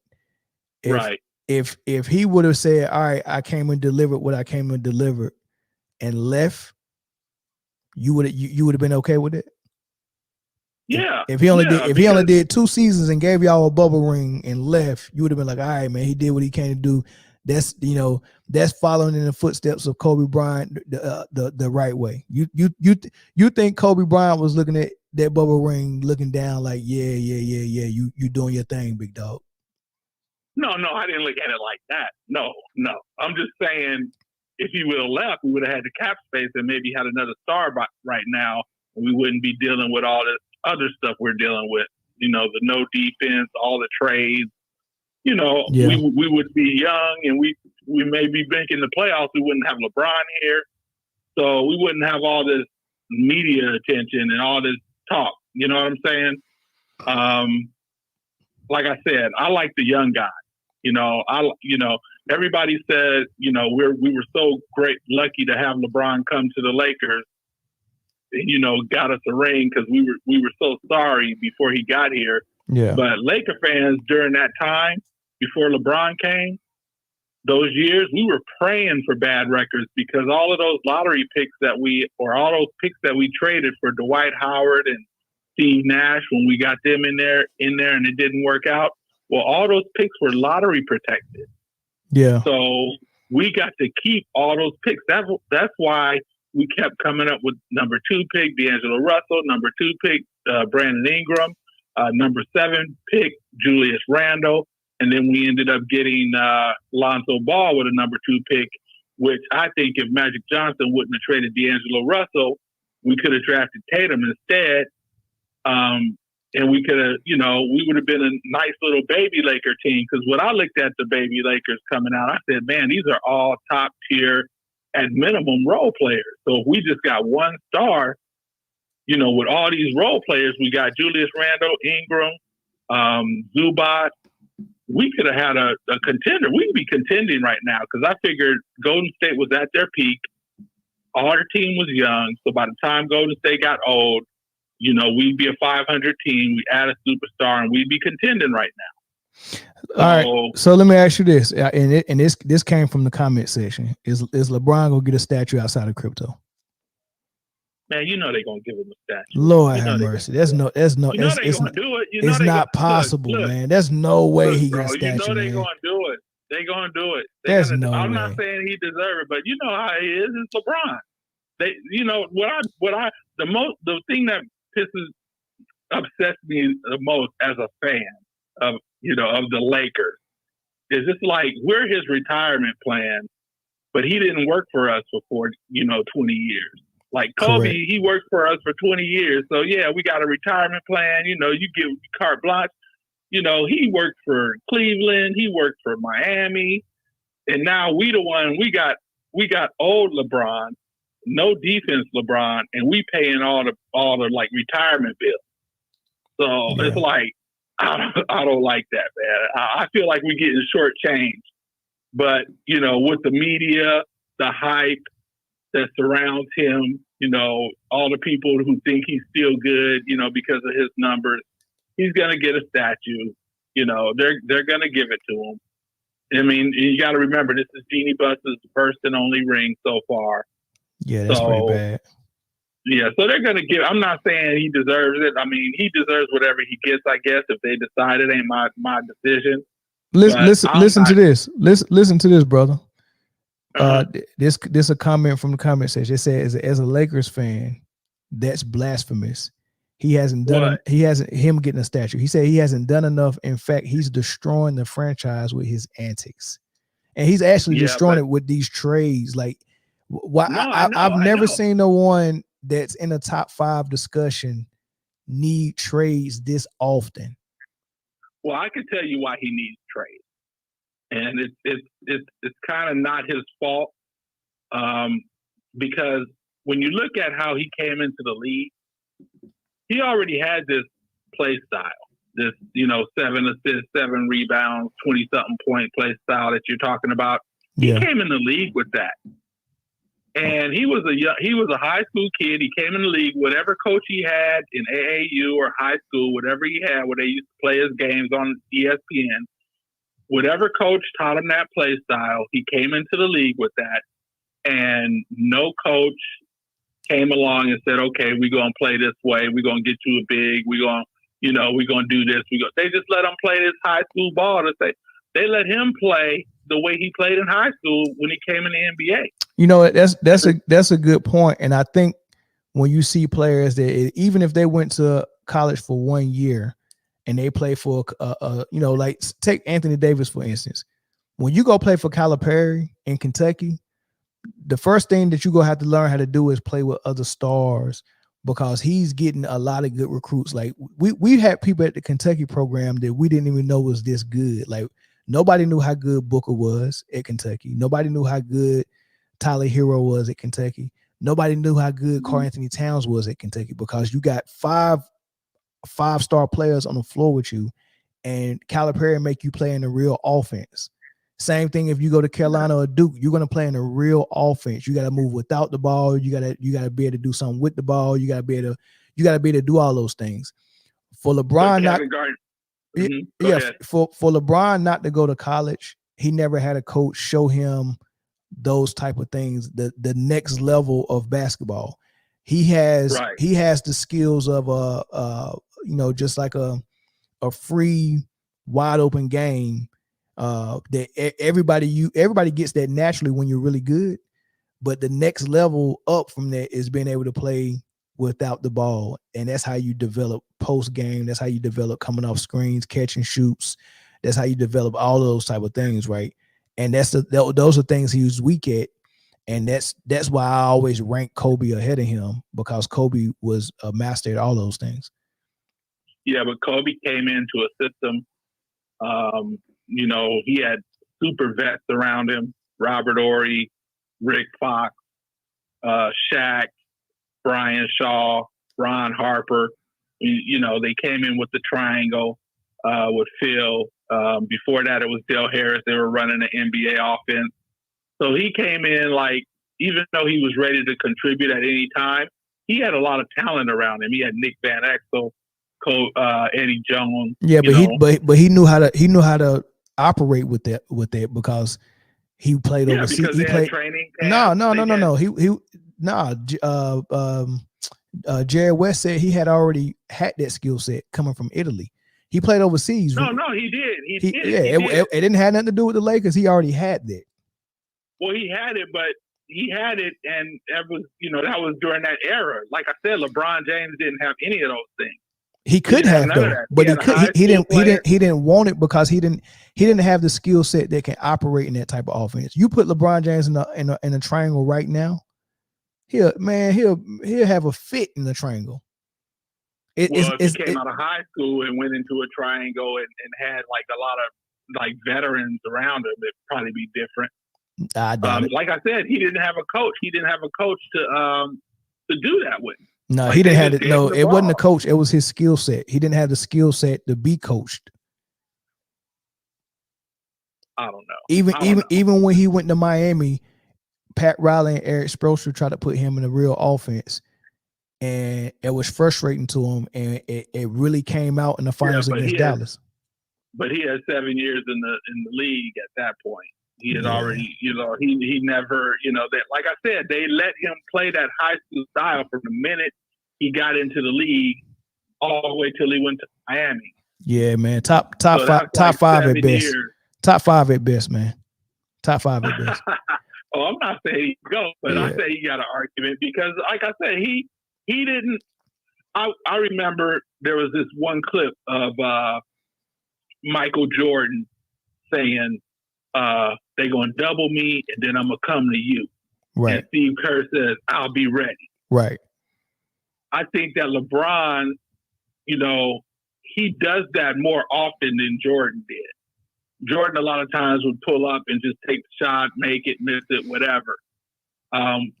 He told Steve Kerr to be ready because the last shot, he missed the shot that could have won a game. Yeah. So he wanted to go back to Steve Kerr. But with LeBron, I'm gonna let you in on a secret about my game when I was coming up in high school. Okay. Before I got my game really polished and good, before I had a jump shot, before my handle got real tight.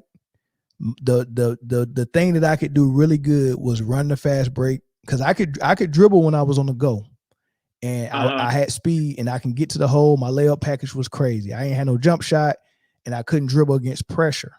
But on the fast break, I was hell, and the fact that I couldn't shoot that well made me pass a lot.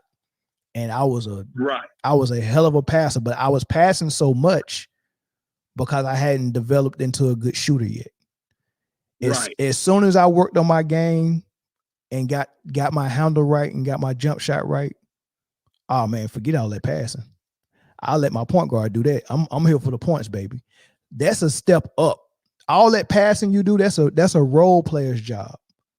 Right? When you look at all the great passers, they always had a great scorer beside them. Stockton had Malone, Magic had Kareem, Mark Jackson had Reggie Miller.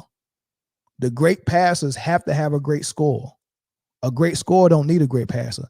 So when your best player is your primary scorer, but his superpower is passing, he is reaching down and taking a role player's job. Right. And doing that job. No, passing is not the job of your primary scorer. Right. It's not supposed to be. All right. So my point is, he's only passing that much because he lacks something as a scorer. Right. I'm not saying he doesn't like something as a scorer. I'm not saying that. But what I'm saying is that even the great scorers had knockdown shooters to relieve the pressure when they got in trouble or had to make a pass. Okay. And LeBron James has never really had those knockdown shooters that were ready in crunch time. He needs too much though. Why he always needs something? Hey, Roland, go ahead and call. I can do three-way. But yeah, why he always needs something? Like that's. Well, they all need a BJ. I mean, how many shots did BJ Armstrong hit? Did John Paxson hit? Did Steve Kerr hit during the regular season? I mean, I remember Fisher hitting shots, rainbow threes, bomb threes.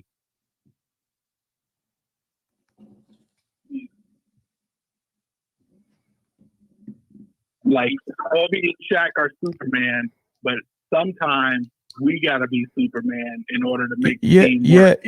But look, having shooters enhance what you're trying to do with your offense is one thing, but I wouldn't say Michael Jordan needed a shooter, because Michael Jordan could get his 30 points regardless. Having a shooter helped him and helped the team. But the LeBron fans would say he needs a shooter. Like when he don't win and he don't perform well.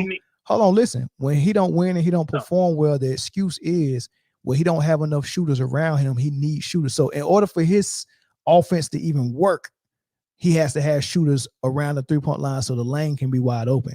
Michael Jordan don't need the lane wide open. I don't agree with that part. I think that's wrong when they kill say he needs. Like I said, I wouldn't have let him do that. I just think I wouldn't have let him do that as a player. I mean, I would have, if I would have had him as a coach or a GM, I would have had a coach and I would have put him in an offense at an early age. Right. I got somebody else on the line. Hold on, I got somebody else on the line. Roland, you here? I'm here, Mel. What's up? Man. What's up? What you wanted to say? What's up, man? So, well, I just wanted to, so in my opinion, as far as the experiment or the experience of the Lakers and LeBron, I think it's been a failure. Personally, I think it's been a failure for all the reasons that you said. You know, as soon as he got here, they missed the playoffs in 2019. Then in 2020, won the bubble. 21. So he was undefeated in the first round his whole career in the Eastern Conference. As soon as he got to the Western Conference in 2021, he finally lost in the first round, got bounced out by the Phoenix Suns. 22, not only did he miss the playoffs, but the Lakers missed the play-in tournament. And then in 23, they got to the Western Conference Finals and got swept. So I think it's been a failure. And then if I was to just like take in like the vibe that I'm getting from other people in the city, because I'm in LA right now, and if I was to just take in the vibe from other people, because I was in the barbershop during that whole Western Conference Finals, and the OGs were daily ripping LeBron, saying that he thinks he's Steph Curry. Why is he taking all these bad shots? Why is he shooting deep? Even people. I was saying that too. People online. So Because at first, sometimes I think because like I said, sometimes I think the LeBron fans are really online. Because in LA, like somebody asked, should they give LeBron a statue? And my response to that is, does he plan on being in LA for the rest of his career? Because as soon as he leaves, that they're gonna have to really protect that statue, because you remember how often his murals were being defaced. Oh man, yeah. Yeah, you got a point. You got a good point. Yeah, you can't. Yeah, so as soon as he leaves, they're gonna have to guard that, seriously, because it's gonna be the same situation as what happened when he left Cleveland the first time when they were burning his jersey. So we ain't gonna do that. We'll be glad to see him go, bro. I don't know. It's some Kobe fans that once he leave and because the Lakers probably ain't gonna draft his son and maybe I don't know, maybe Cleveland will draft Bronny, and once he leave LA and go to Cleveland and y'all ain't got no cap space, and because y'all go make a trade, y'all go make a trade at the deadline, y'all go end up getting somebody that's getting paid a pretty penny. If it's not Zach LaVine, maybe DeJounte Murray, I don't know. But your draft picks is gonna be gone and your cap space is gonna be capped out by the time he leaves. We'll have 2 first-round picks next year. We have 2 more first-round picks next year. So hopefully they don't make a move. Yeah, hopefully if they don't make a move, we'll have 3, and then maybe we could trade for another top 10 player. I think we need a top 10 player. If we get a top 10 player, maybe we could hide. LeBron could fall down to that 3rd, 4th score with AD. We might be back in the game. But right now, we don't have no defense at the point guard position. We don't have a big man for AD. No, I don't see us doing anything at all.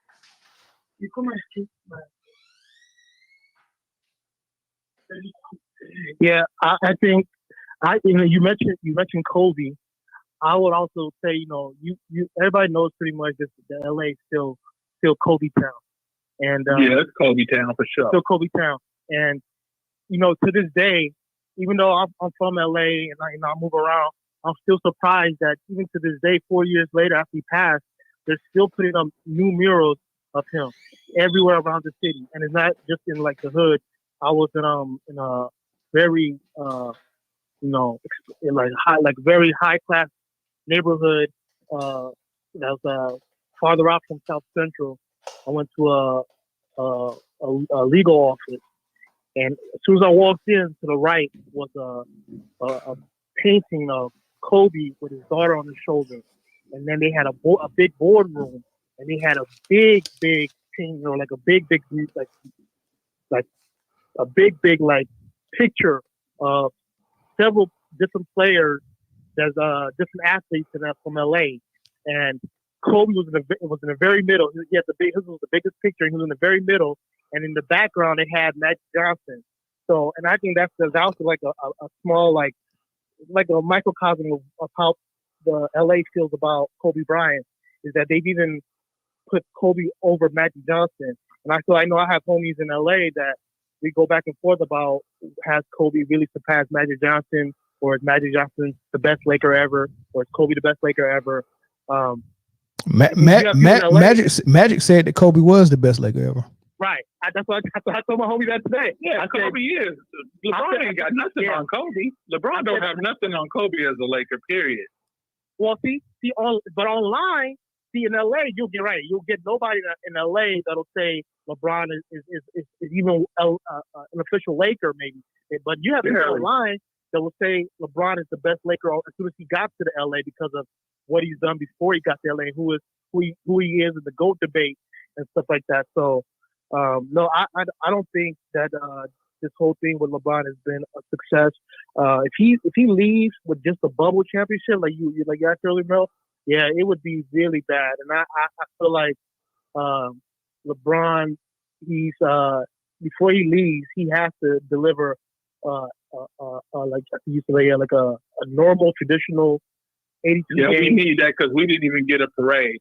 But, we've been trying to catch Boston, and we finally did. So that's the only reason I call it. Man, y'all did not catch Boston, man. That bubble ring don't count, bro. Y'all did not catch Boston. Yeah, hey, it's 17, man. And we the only, actually, we the only team that could really deal with a bubble ring. Because the Clippers couldn't win their first ring as a bubble ring. You know that wouldn't last. You know, we the only team that could really have won that without. What other team could have won that bubble championship? Everybody else would have. What if Denver would have won their first championship in the bubble? Come on. That jump wouldn't What count, team man. could've- Ain't nobody counting that, man. Ain't nobody counting it. Yeah, nobody's gonna count it. It doesn't matter. We counting it as 17. So you guys, a lot of people think that everybody hate on LeBron when they they clown the bubble championship, but I can't imagine any team really or anybody praising that championship, regardless of who won it. You know, like I believe that the bubble championship has the biggest asterisk in all of NBA history. And like, but it's 17. We already got 16, man. It ain't like we never won a championship before. It's not like we never won a championship before. So yeah, I'll take it. We got 16 already. That bubble ring got a huger asterisk beside it than Barry Bonds' home runs. Yeah, but the other 16 rings don't. The other 16 rings don't. It has the largest asterisk because people sometimes want to put the asterisk on LeBron's 2012 ring. Some people want to put the asterisk on the 1999 ring. If you don't give those, okay, I can understand if you want to look past those because that was a situation that was internal with the NBA. There was a lockout. And we got 17. I don't care, man. I ain't trying to protect LeBron. We got 17. That's a Laker ring. If you don't give the asterisk to the bubble, that means you can't give an asterisk. That's 17 rings, dude. No, we got 17, man. I'm not gonna put an asterisk next to it. That's what you don't say. We got 16 now. We got 17. That's what asterisks are for. They're for no, they're not. Certain situations and shit. What is it for then? You can't. Hey, Tim Duncan got 5, and one was in a short season. They tried to put an asterisk next to that. Wait. Hold on. Let me say this. Let me say this real quick. It's hard for you to compare the 99 shortened season to a bubble ring. This is why. Hold on. But this is why. A shortened season is still a full season. They only play 58 games instead of the 82. But it was a full, not a full 82. It was a 58 game season, and you still went to the playoffs and had to deal with that grind in the playoffs where you were traveling and playing a team in a 7-game series, and you getting on flights and planes and going from city to city, and you got to go from round to round. That's the grind. The playoff is the grind, and you still got an audience, and you still got home crowd and home court advantage and all that stuff. The difference with the bubble is they had like 20 games, and then they stopped basketball for 3 months, and then they came back and played 10 to 13, 15 more games, and then stayed in the. How many games? I don't know. How many games did they play in the regular season? I don't know how many games they played. I think they ended up playing 50. I don't know, maybe 50. I think it was like 50, more like 50. Okay, so 50 games, and then you stopped in the middle of the season, 3 months off, and you come back in the bubble with no audience, no traveling, and you just playing basketball like you in the YMCA. That's totally different. I thought we were going to lose to the Clippers that year. So I thought we were going to lose to the Clippers in the bubble. So, I mean, I was surprised we even won. And everybody, and wait a minute, everybody was watching. Like, people were glad NBA was back during COVID. No, nobody was watching. Everybody was watching. The ratings were down 70% from the 2019 finals. That was one of the lowest viewed NBA finals in NBA history. Well, NBA fans watch. Even the president at the time, Trump was even making jokes about how the NBA was. And then what happened? And then quickly, this whole era of NBA basketball, the ratings are down. I mean, I don't know. More NBA fans. The Last Dance was the highest rated documentary in ESPN history. So I know all the NBA fans are watching that, and not NBA fans.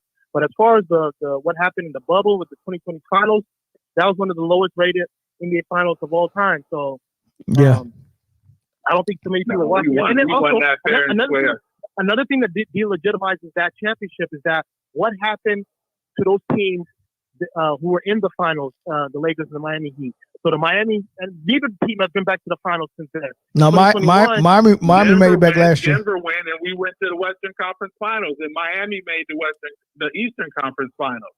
So they were not legitimized the bubble. No. If you wanted to legitimize that championship, you should have came back to the finals. Both of you guys should have came back to the finals the very next year to say, you know what? that has nothing to do. We're still the best team in the whole league, but the Lakers lost in the first round. And I'm not going to argue about a bubble championship. And then the Lakers you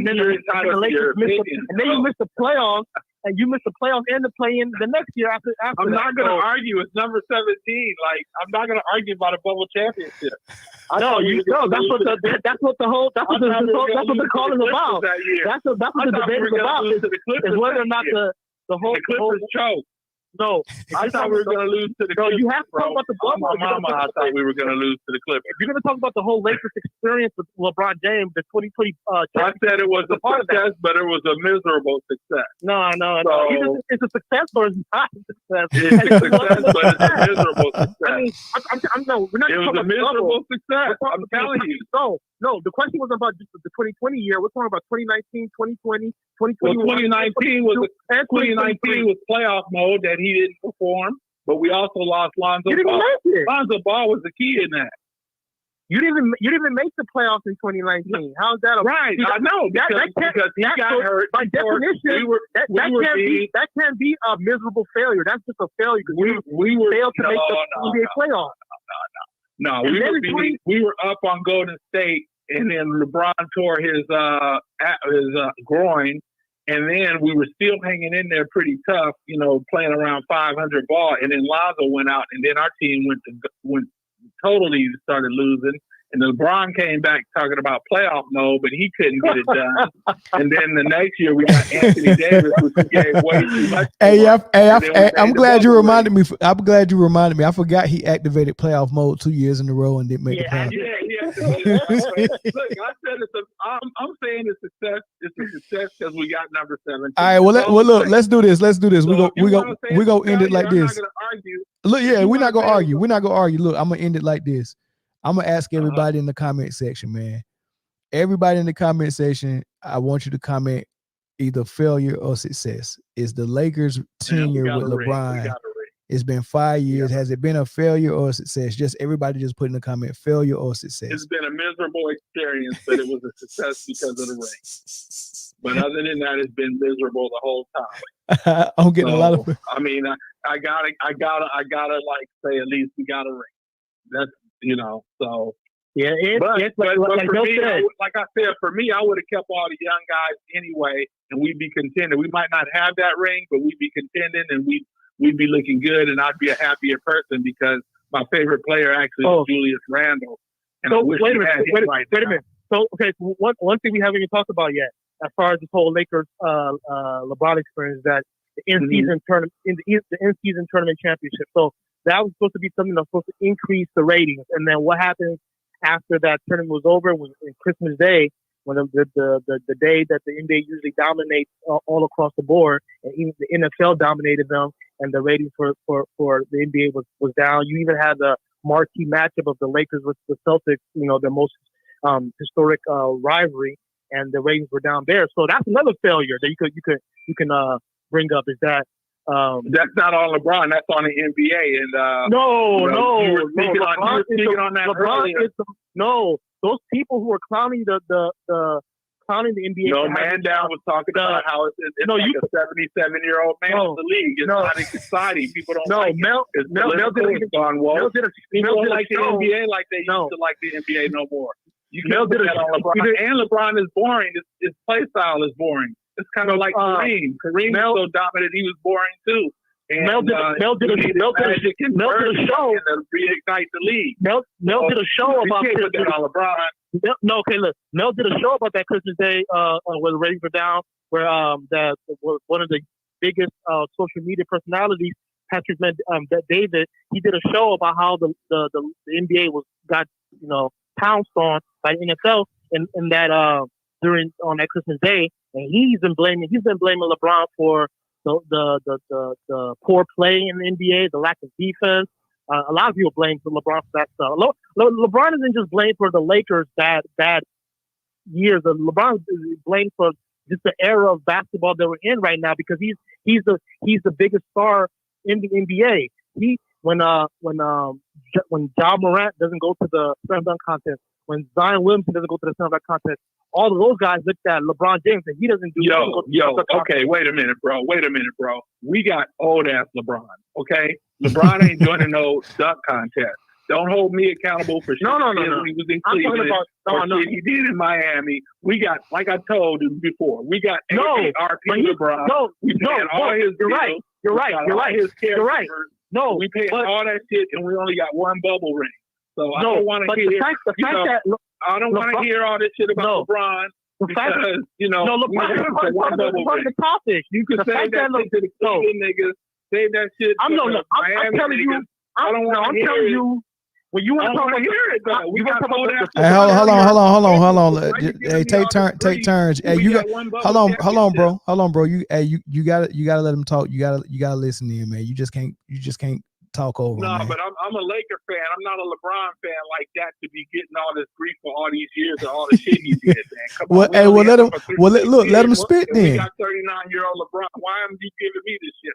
I'm a Kobe man. I'm trying to make another point as to how the LA Lakers and LeBron thing has been a failure, because LeBron James is the biggest star in the NBA, and he's on one of probably the biggest the franchise with the biggest spotlight on it, probably the biggest market behind New York, probably in the entire country. And you would think that LeBron and the Lakers, that marriage would make the NBA one of the biggest biggest leagues, and would bring all the ratings and bring all the money. Yet LeBron and the Lakers together is somehow dragging the NBA down even further. It was already falling down into the depths, but now it's so far down, below that we don't even know if the NBA will ever recover from this. We talked about how the golden era was in the 90s. You would think that this is like, imagine Michael Jordan had came to the Lakers, or Michael Jordan had played in New York, for the Knicks. I mean, you would probably would have had a bigger league. So you have the face of the NBA coming to the LA Lakers, and instead of things going up, it's going down. So it's not even just about the Lakers failing. Somehow LeBron with the Lakers is helping to bring the NBA down even further. Like I said, that the Jordan in the 1998 NBA Finals was the highest rated NBA Finals of all time, and I'm not even too sure if LeBron in the bubble with the Lakers against Miami was one of the lowest. I mean, if it was the lowest, I just know it's one of the lowest. So it's hurt everything. Even just the NBA as a whole, And there's many reasons why this whole experience with LeBron and the Lakers has been a failure. I think everybody's feeling it.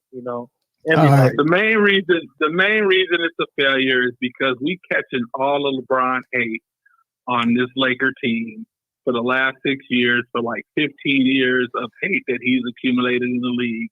And it's all been poured onto our Laker franchise, which already had enough hate because of our success. So now we got LeBron hate, and then we got LeBron fans in here, and we got all this other noise. So for me, like I said, I gave it my success grade was based on one thing only, the bubble championship.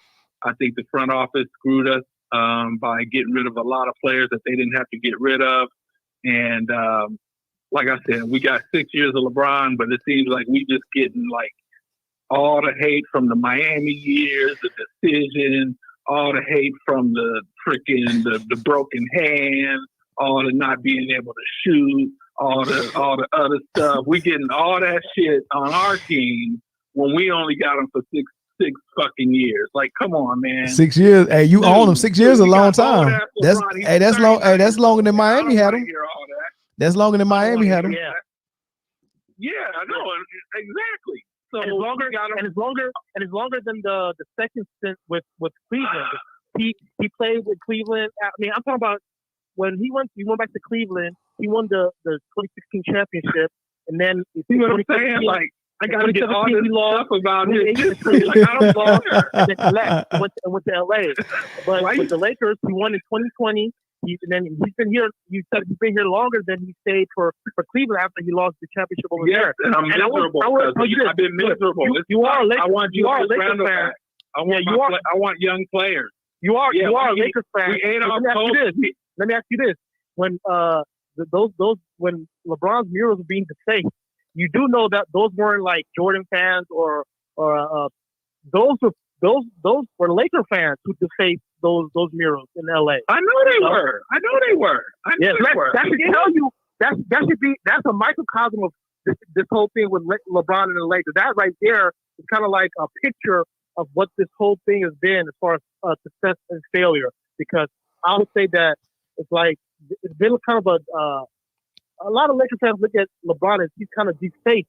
Even when people said that when he was so happy celebrating that in-season banner, that he was kind of defacing the Lakers. That it was an embarrassment for a lot of Laker fans to see the Lakers celebrating an inferior accomplishment compared to the NBA World Championship. Yeah. And it's been horrible. Why did they put in the league the in-season tournament? Because the ratings were so bad during the LeBron era. Okay. So when you win the in-season tournament, what are you supposed to do? You're supposed to pump it up and make it seem like it's all important for the ratings to make it seem like we really doing something new now. So that's another shit we got to deal with. And that has nothing to do with the Lakers. You know why they do NBA? Fellas, y'all made good points, man. I appreciate the phone call. I'm gonna clear the line. I'm gonna take one more phone call before I end the stream, man. I appreciate y'all calling in. Man, down. Thanks a lot. Yeah, for sure, man. Thank you, man. All right. Good talk. Thank both of y'all. Yeah, for sure. All right. All right, I'll take one more phone call, man, on somebody who think I heard both points, man. But one thing it was a success, one thing it was a failure. I can take one more phone call before I end it, man. I just want to get people's perspective out there as well, man. He said trade Luka, trade all the players, trade the Oh man, yeah, you must have started the scream from the beginning. But yeah, man, I think everything I said and everything both of the callers said, man, I think they all made good points, man, for sure. But just in my opinion, it's been a failure.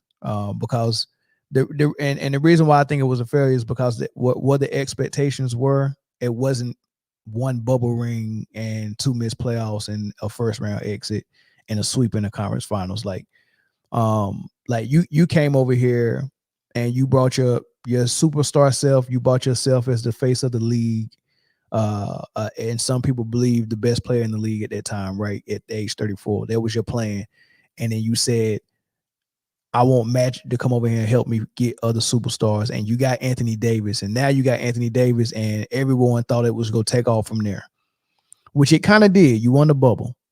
But you and Anthony Davis being paired together haven't brought the type of success that I think the Laker fans were hoping for.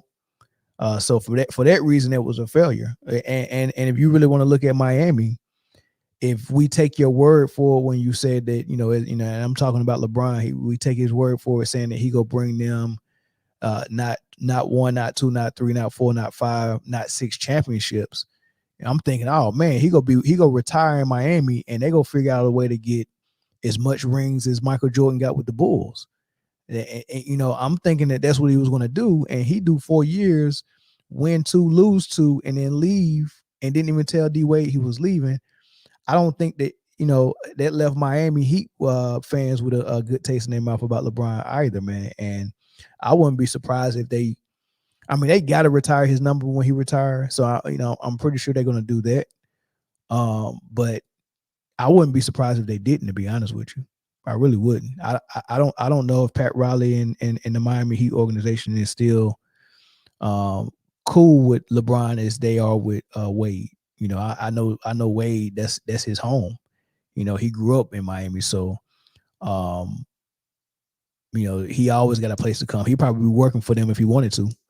All right. So I don't know if LeBron get that same type of love, man. So that's my thoughts on it, man. A lot of y'all seem to agree, man. There's a lot of people in the comment section that say it was a failure. I seen one person say it was a success, and then one person on the phone called in and said it was a success. But most of y'all said it was a failure, and I agree with that, man. So, all right, man. We've been at almost 3 hours, man. This is as long as I ever been on live.